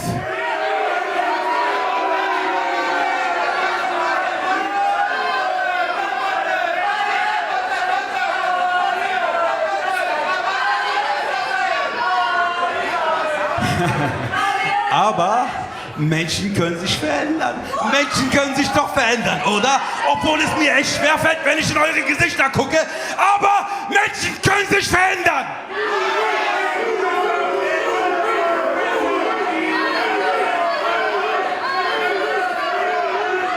Okay, ich habe nur eine Frage.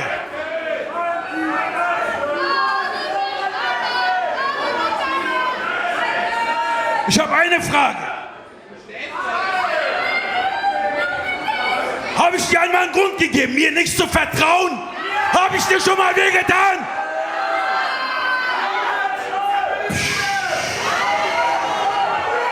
Antworte lieber nicht drauf.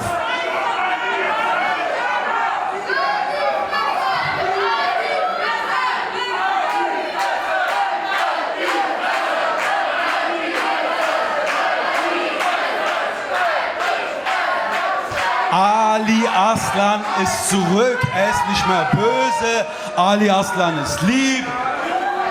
Ich habe es meiner Frau versprochen, nicht mehr auszurasten, also provoziert mich nicht. Ali Aslan saying that he's a changed man.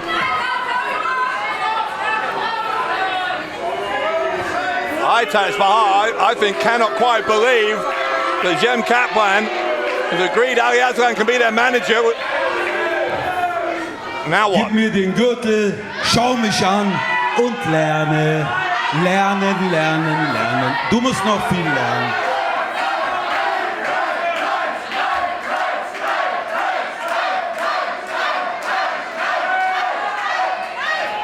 Reluctantly, Aytac Bahar hands that title to the man who is once again apparently his manager.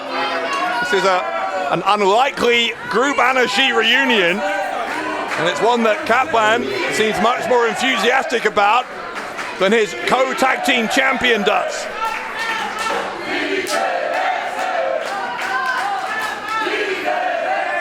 So the new tag team champions apparently quite a long way from being on the same page. And that has got to be good news if you are the Kendo boys. Arash and Pahlevan Nima finding their opportunity against the tag team champions, coming at a moment of apparent discord between the Sultan of Wrestling and the Adana Bulldozer.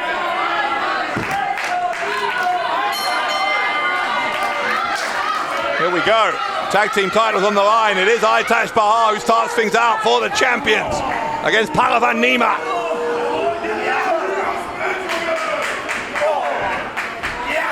Nima and Arash, proud of their Iranian heritage. Both Aytac Bahar and Kaplan, with a Turkish background. Real international flavour here to this tag team title match. Bahar held onto the ropes there, prevented Nima from taking him down with the suplex. Bahar taking out some of that aggression, I think, that maybe part of his reaction to seeing Ali Aslan here. Nima's on the receiving end.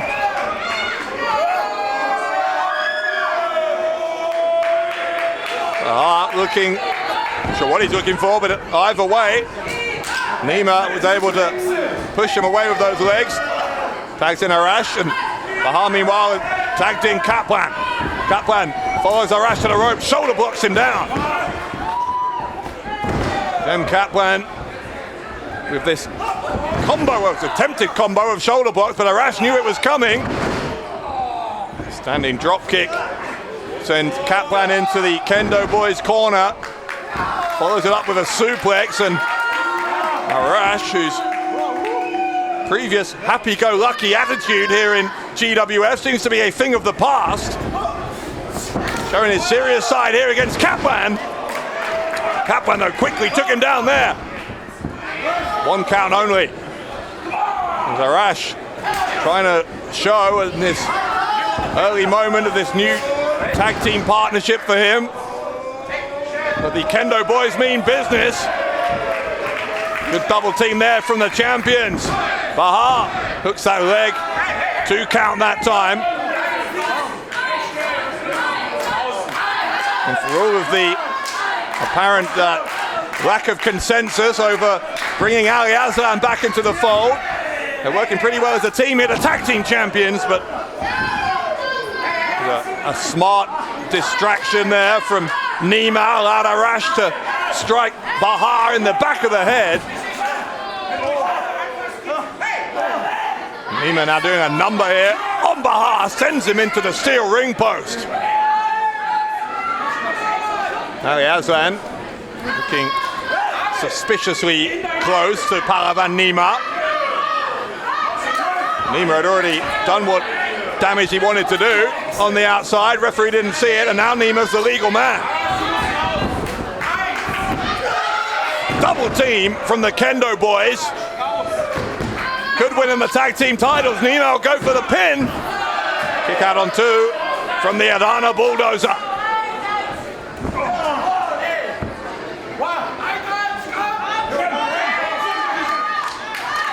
Nima taunting Kaplan, trying, I think, to get under the skin, cause an outburst of ill temper from Kaplan, which might have given him an opportunity to break the rules for longer. As it is, referee saw the whole thing, but he's not seeing this. Or yes, he is. Now he is.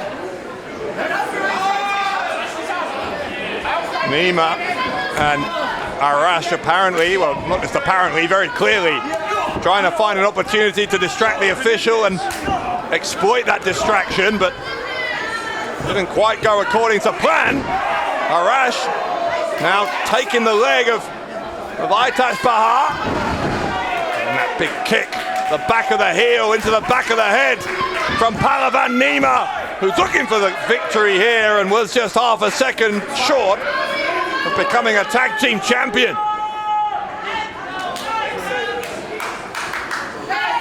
Quick fire tags now from the Kendo boys, who you'd have to say, rule breaking aside, have been pretty impressive here against the tag team champions. They might yet make major headlines. Here's the pin. And kick out on 2 again from Aytac Bahar, who's receiving some unsolicited advice, motivation on the outside from Ali Aslan.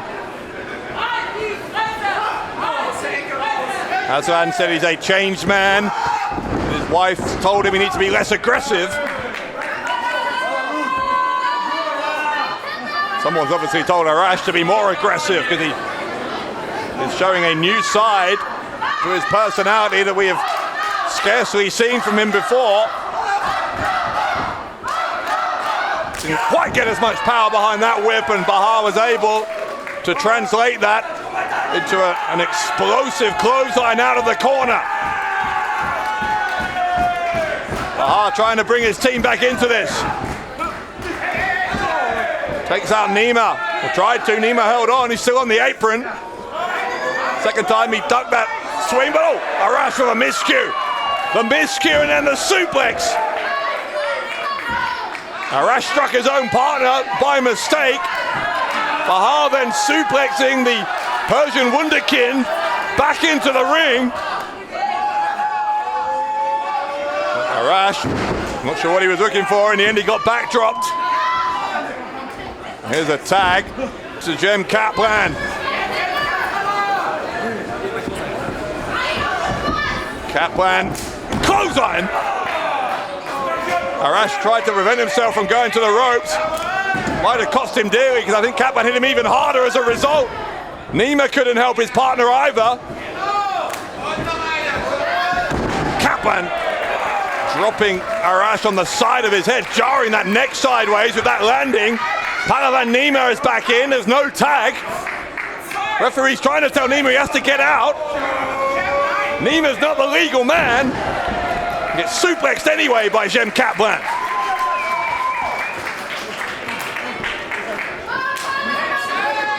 Now the tag from Kaplan to Bahar.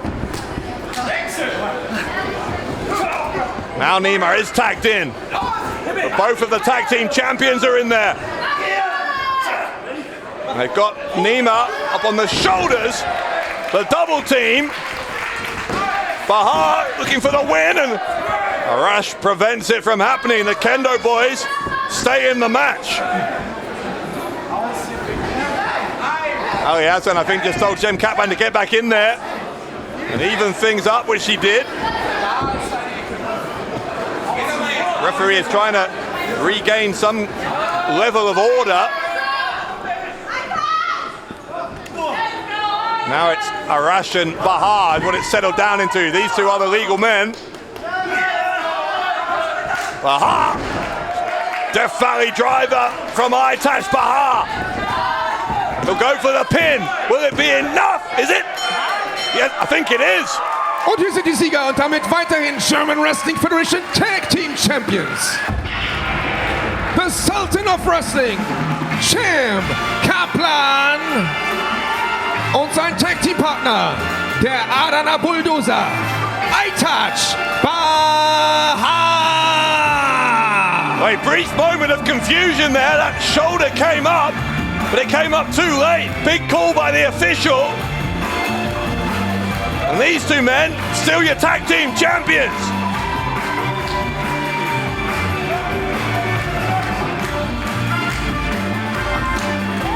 Aslan, still the big surprise here.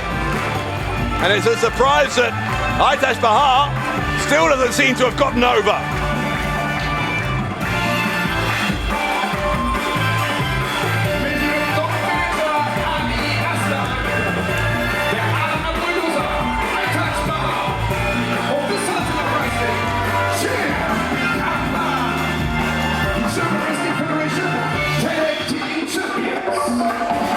There's Kaplan holding the ropes open for Aslan, just as Group Banashi used to.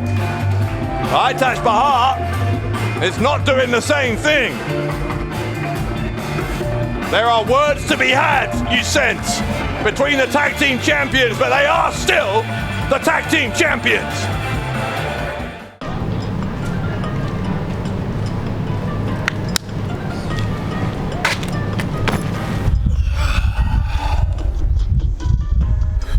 Bruder, willst du mich verarschen? Was soll dieser scheiß Hase? Wir sind Blutsbrüder, Mann, die lachen uns aus. Pack mal das scheiß Plüschtier weg, Alter. Ich brauche nicht Hase wegen der Flotte, Mann. Erinnerst du dich nicht mal den Fluch von letztem Mal? Was für Flüche, Mann? Es gibt keine Flüche, Bruder. Pack mal den scheiß Hasen weg, bevor die uns so auslachen. Blutsbrüder, was hast du getan? Es gibt keine Flüche. Ja, mach. Oh!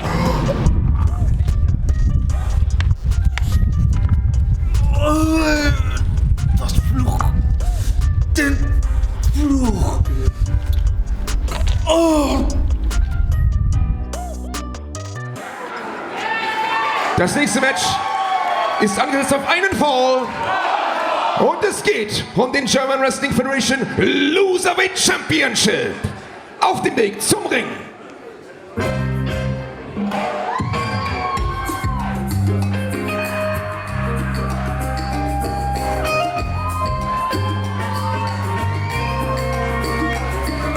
Mit einem Gewicht von 75 Kilogramm. Aus München im Freistaat Bayern. German Wrestling Federation Loserweight Champion, Feyyaz Aguila. It's been a pretty inauspicious 9 months for this young man as the Loserweight Champion. A unique title in the wrestling world which makes Feyyaz Aguila officially the worst wrestler in the German Wrestling Federation.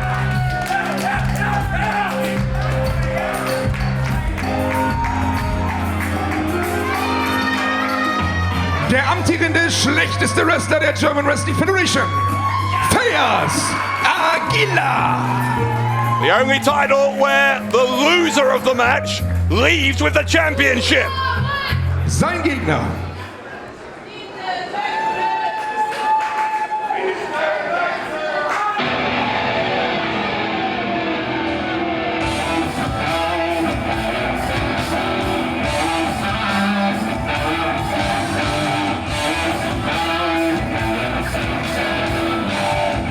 Gewicht von 100 Kilogramm. Aus Mexico City, Mexiko. El Rudo Rudissimo. Orlando Silva.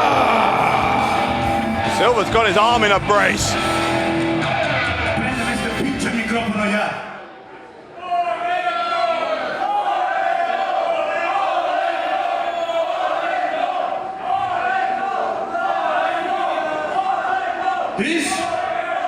Ich bin heute leider verletzt. Leider werde ich heute nicht kämpfen. Mehr werde ich nicht. Nein, Orlando. So kommst du mir nicht davon. Na, komm zurück, schau mich an.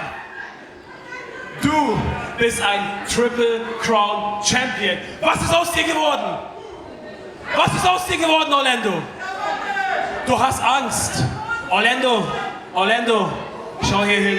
Du hast Angst, Loserweight Champion zu werden. Du hast Backstage gesagt, dass du mich mit einem Arm besiegen kannst. Wo sind deine Eier? Wo sind die Cojones? Wo sind sie? Komm her, Orlando! Komm her! Du bist dran! El Rudo Rudissimo, Orlando Silva. Well, it sounds like Silva's been goaded into this by Feyyaz. Silva, who apparently injured that right arm earlier on today in bizarre circumstances we just saw in that video footage a few moments ago, saying he was in no state to compete, but Feyyaz Aguila, the Loserweight champion, goaded him into this. And this is an opening here for Feyyaz Aguila because Orlando Silva apparently is far from 100%, but this Loserweight title match is going to go on anyway.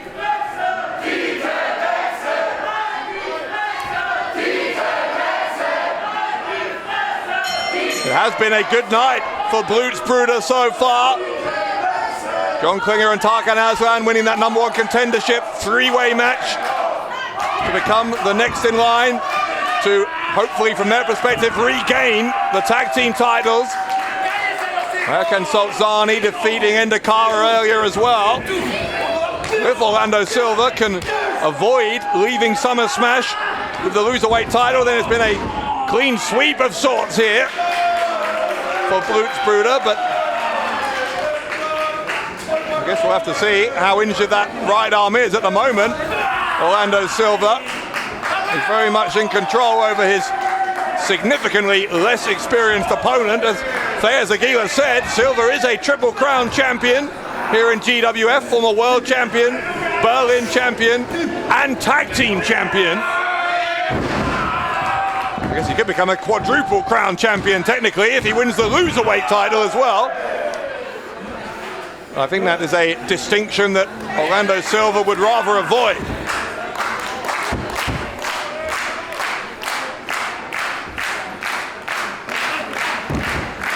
the moment though, Feyyaz Aguila, despite the apparent injury to Silva, still unable to gain any kind of foothold in this one.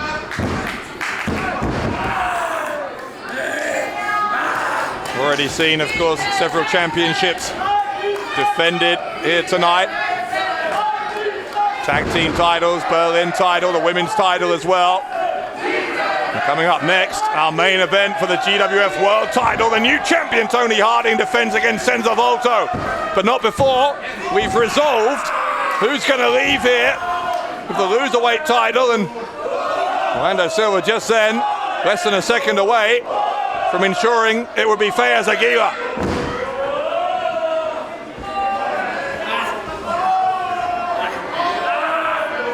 Tying him up in knots now is Orlando Silva. Such an experienced competitor. Knows so many different holds, trying to force a submission here out of Feyyaz Aguila. See Aguila trying to strike Silva in the back of the knee. Kick into the ribs there though from Silva. And one thing Feyyaz Aguila hasn't really been able to have any success with so far is going after that right arm, seeing if it is injured. Silva using his left arm for the chop. Hang on now he did kick that right arm. Aguila with a DDT. Feyyaz Aguila, I was about to say, might have earned himself a chance here, but it was still Silva who was first to his feet. Aguila, the monkey flip, got it. It's a run-up bicycle kick from Aguila. The pin from Aguila. Will it do it? No, it will not.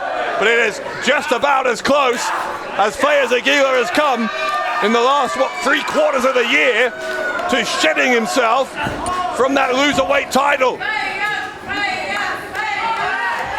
Time for a fisherman suplex, couldn't get it. Instead, got elbowed. I think that bad arm, in fact, from Silva. I don't know if Silva got as much of that as he would have liked.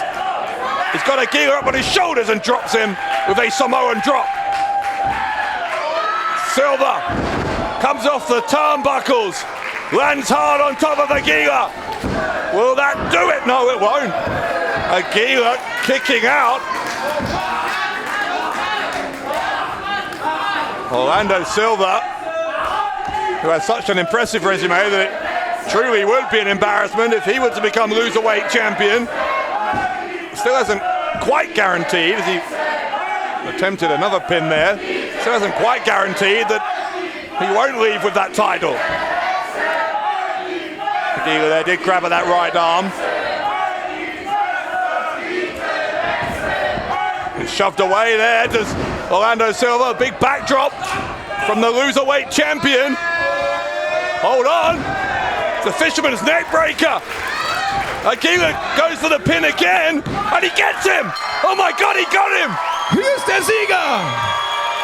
Und damit nicht mehr Loserweight Champion aus München, Feyyaz Aguila! We've got a new Loserweight champion!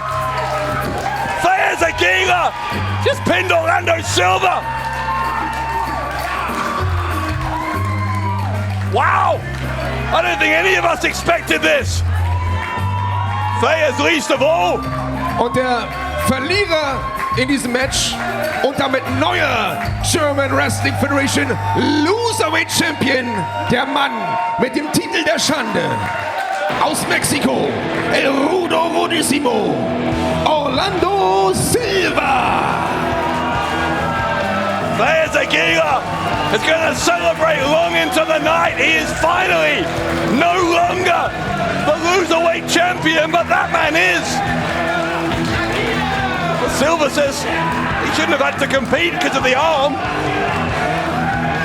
That's not the decision that was made. Silva agreed to compete in the end. And now he is a quadruple crown champion. Feyyaz is hugging everyone. Neuer German Wrestling Federation Loserweight Champion, Orlando Silva. This is This is quite funny. Orlando Silva is the Loserweight Champion. Der Main Event ist angesetzt auf einen Fall und es geht um den German Wrestling Federation World Championship. Auf dem Weg zum Ring.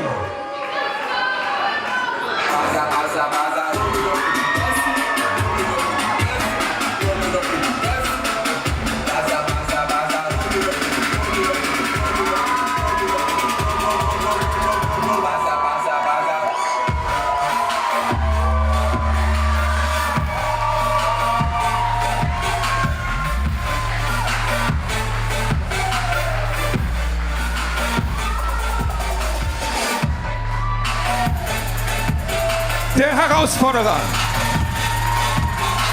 mit einer Größe von 90 Kilogramm aus Paris in Frankreich. The French Sensation, Senza Volto. It turns out this man was robbed against Toni Harting at Blockbuster in April. Can he right that wrong with the world title on the line at Summer Smash?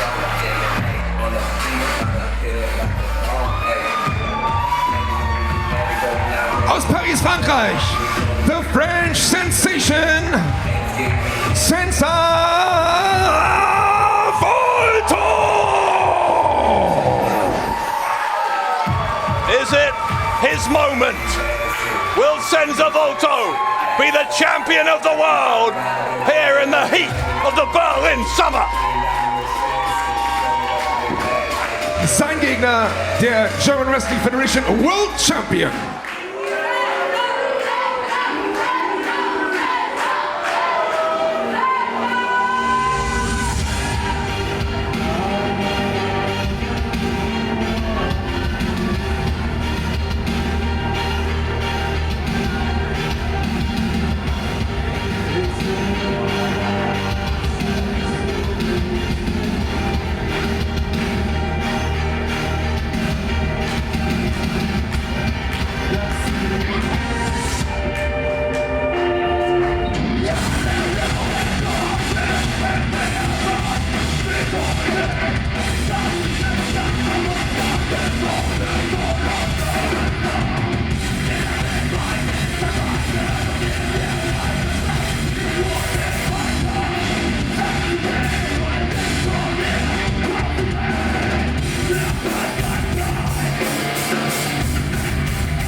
Mit einem Gewicht von 106 Kilogramm.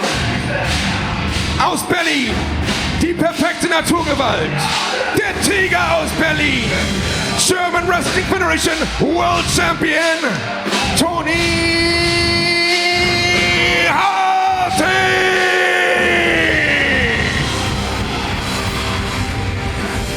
Way to the ring once again by Abandon the Past. He is the new world champion. The Tiger, Toni Harting, makes his entrance once more at Summer Smash. For this, a first title defense that was not a part of Harting's evening plans here at Summer Smash 7. That damning footage that Senza Volto somehow acquired, showing clearly that Volto had essentially been kidnapped in the latter moments of his match against Harting back at Blockbuster this spring. It was a fake Senza Volto who Toni Harting defeated that night. So as Volto rightly said earlier, Harting never actually beat Senza Volto on Harting's path to becoming the world champion.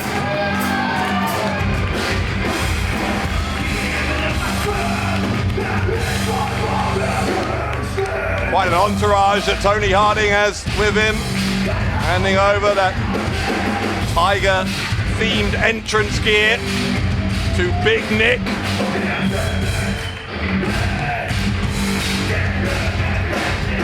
It is an entrance worthy of a champion, no doubt about that.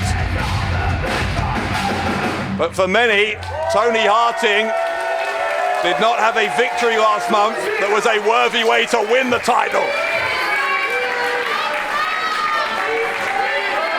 Harting cashing in that golden chance that he won earlier this year, taking advantage of the fact that Axel Tischer was exhausted after a successful defense in what we thought would be the main event of Rising Heat last month against Jørn Simmons, in an impromptu extra main event. As Toni Harting cashed in that golden chance and defeated Axel Tischer in the end in less than 30 seconds to win that, the World Championship.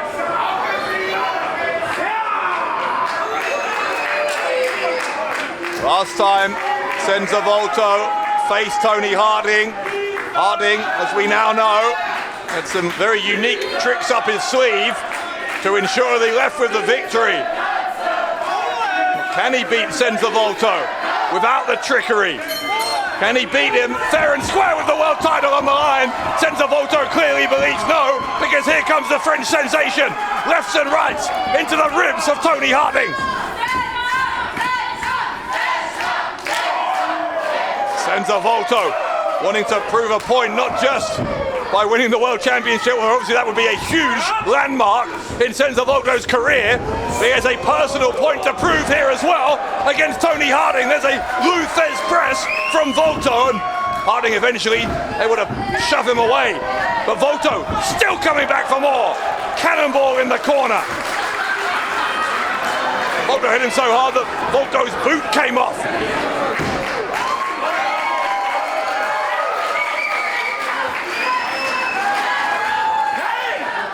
Volto looking to take to the skies, but Harting knew that was coming. And Toni Harting headed for the hills there. Wait, he's got his title belt.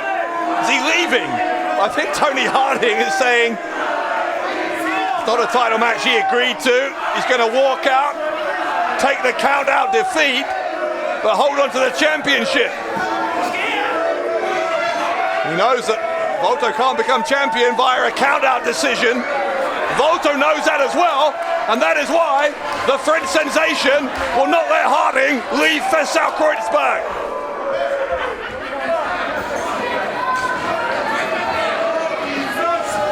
Volto rolls him back in. Harting not able to take the easy way out after all. Volto, great gymnastic skill.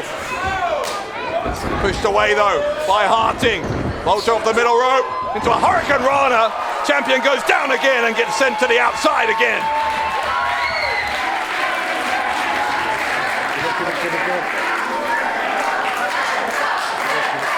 Senza Volto looking to make it 1 and out on that first title defense, but Big Nick seeing the danger as Volto was about to take to the skies there, grab the leg, cause a distraction. There's a wheelbarrow into the suplex. Like him or not, that was impressive. Impressive stuff from Toni Harting, who takes out the knee now of Senza Volto. Volto gets kicked in the side of the head by Harting. Harting now looking a little bit more confident, ready to stay as he went for his first attempt at winning the match there, gets a 2 count. Now just putting the boot in, leaving his footprint firmly on the chest there of Senza Volto. Harting with the choke. He does release before the count of 5, although based on the fact that he was willing to be counted out a minute ago, it wouldn't entirely surprise me if Harting was also prepared to get disqualified. So the referee needs to use his judgment here and realise that though he has to play by the rules, he needs to ensure that Senza Volto is not intentionally robbed of the title by Harting.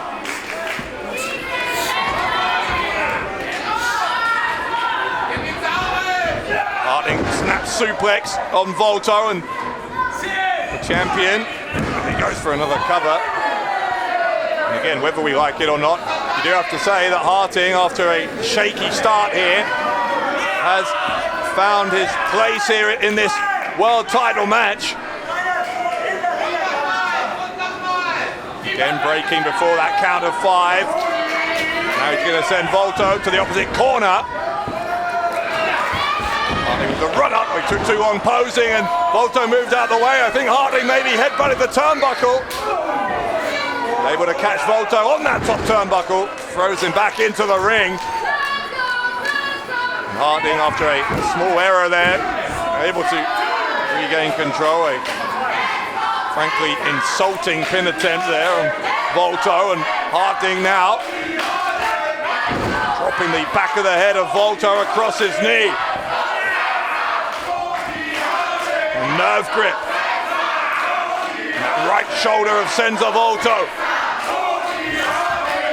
Volto uses his feet, gets to the bottom rope. Harting tries to drag him back into the middle of the ring. Reapplies that hold, and now look at this, the elbows from Harting. Beneath the cocky veneer, the self-confidence of Harting, there is a definite vicious side. Starting to see that come to the fore here as he got another 2 count there.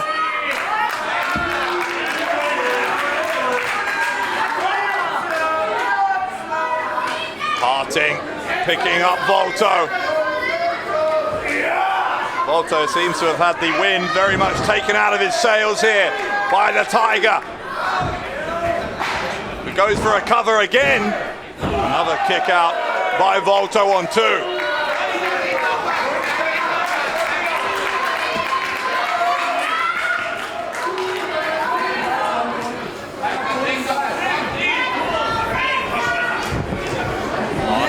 Scoop him up on the shoulders once more.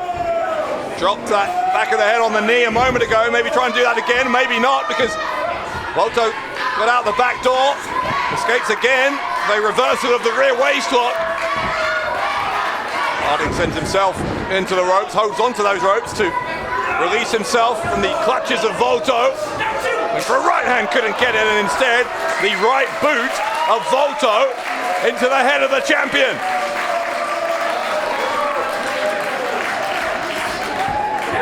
What a kick though, what a kick.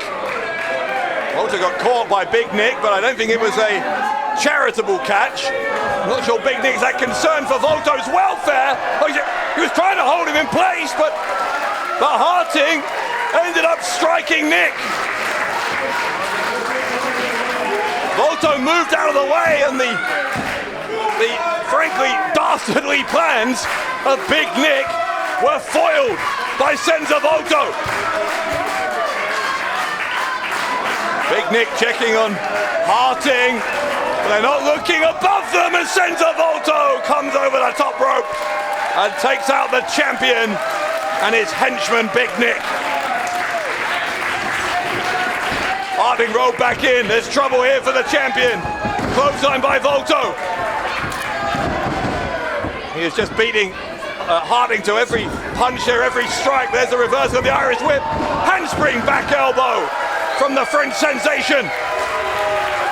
Volto hooks the leg, looking to win the world title, but Toni Harting rolled up that left shoulder in time.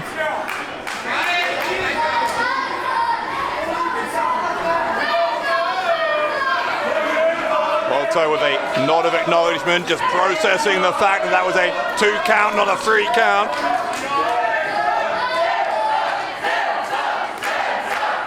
Volto, I think, was taking a moment here to decide what to do next, but he doesn't want to be taking too long, doesn't want to give Harting time to recuperate. Very supportive crowd for Senza Volto. No love here for the new world champion, Toni Harting. He might be a temporary world champion though, because Senza Volto is up on the top turnbuckle. And Volto decides to take out Big Nick. He's going to go back up. He's going to go back up, but he's taken too long. And Toni Harting going to make Volto pay for spending that time taking out Big Nick. It's a superplex from Harting. Harting, powerbomb. Volto in huge trouble. The pin from the champion, and Volto got out. Volto got out.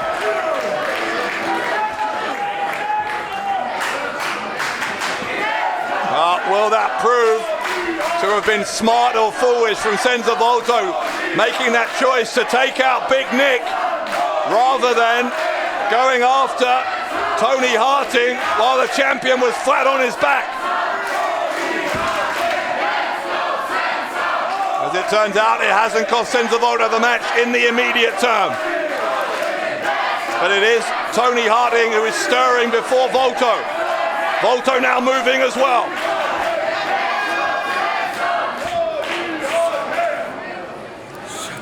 Champion is first back to his feet. Volto's needing the assistance of the ropes to get him back to a vertical base. Harting with an elbow smash into the face of Volto.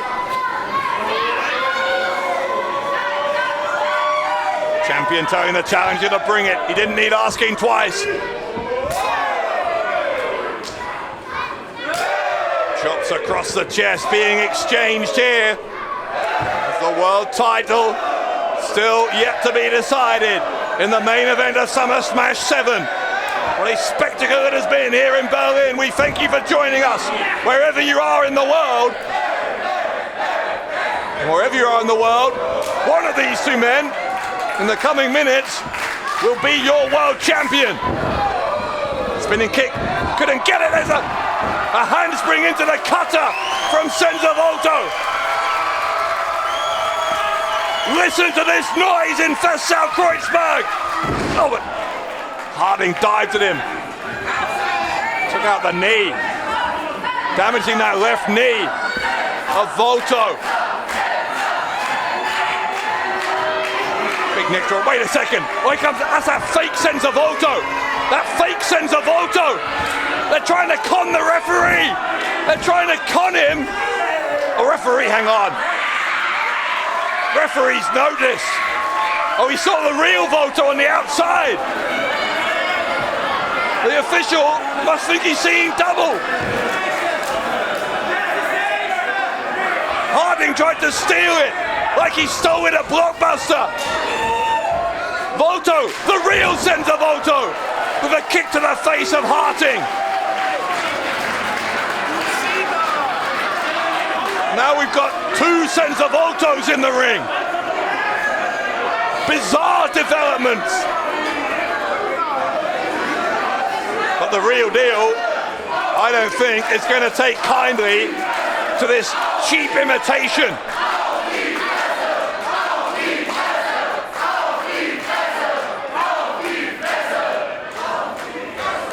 Volto looking in the mirror.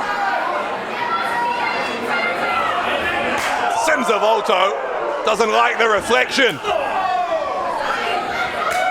It's Volto versus Volto, but here comes Toni Harting. Harting, he's been knocked so silly. I don't think he knows which Volto to hit. He's hit the wrong one. Toni Harting hit the wrong Volto, and now the code red could cost him the world championship. No.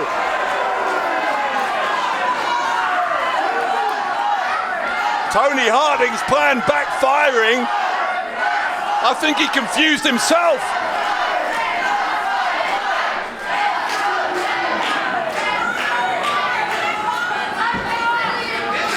Volto, though, ultimately Despite being able to make the most of that confusion, didn't win the match there. Now Big Nick's on the apron. What's this about now?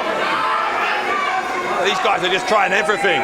Anything and everything. It reeks of desperation for the champion and his entourage.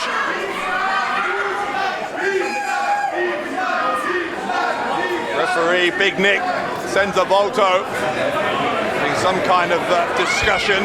Big Nick ended the title belt to Harting.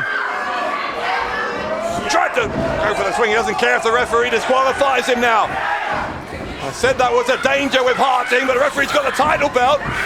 Here comes Volto, Spanish fly from Volto. Referee down for the cover. Oh no, the shoulders up. The shoulders up. Volto, middle rope, top rope. Picture perfect moonsault. Is that enough for the world title? He hits the leg. He sits down hard, but Toni Harting kicks out again. Volto's going to look for the Eiffel Tower. Senza Volto looking to hit the Eiffel Tower, gets shoved away by Harting. Harting distracted. The ref was a low blow. A low blow. Big Nick with a low blow. Referee didn't see it. Volto gets dropped. Harting makes the cover and Harting steals it. Und damit weiterhin German Wrestling Federation World Champion. Die perfekte Naturgewalt. Der Tiger aus Berlin. Toni Harting. Let's call the last couple of minutes of that match what they were. They were a disgrace. An utter disgrace. The interjection of the fake Senza Volto. The constant interference by Big Nick. Culminating in that low blow, but ultimately has meant that Senza Volto is not walking out of Berlin with the World Championship.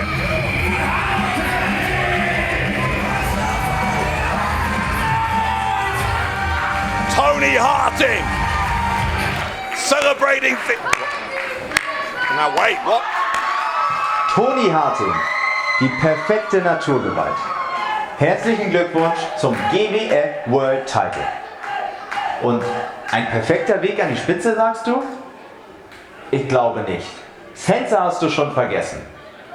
Und wo wir schon mal vergessen sind, wen hast du noch vergessen? Wer könnte das sein? Richtig! Mich. Mich hast du vergessen. Aber ich sag dir eins, die Geister der Vergangenheit, die treffen dich besonders hart. Du gegen mich am 21.08. in Berlin im Catch-Saal Kreuzberg um den GWF World Title. Deine elementare Kraft gegen meine Unlimited Power! Oh my God! What a challenge that is! 21.08. bei Showdown hier im Catch-Saal Kreuzberg. Michael Schenkenberg gegen den Mann, der bis dahin auf jeden Fall World Champion bleibt. Die perfekte Naturgewalt. Der Tiger aus Berlin. Toni Harting. Harting's former tag team partner, Michael Schenkenberg, demanding a title shot when we're next here in Kreuzberg at Showdown on August 21st. Will it be Harting versus Schenkenberg? Well, who knows, but for tonight, Harting is still your GWF World Champion.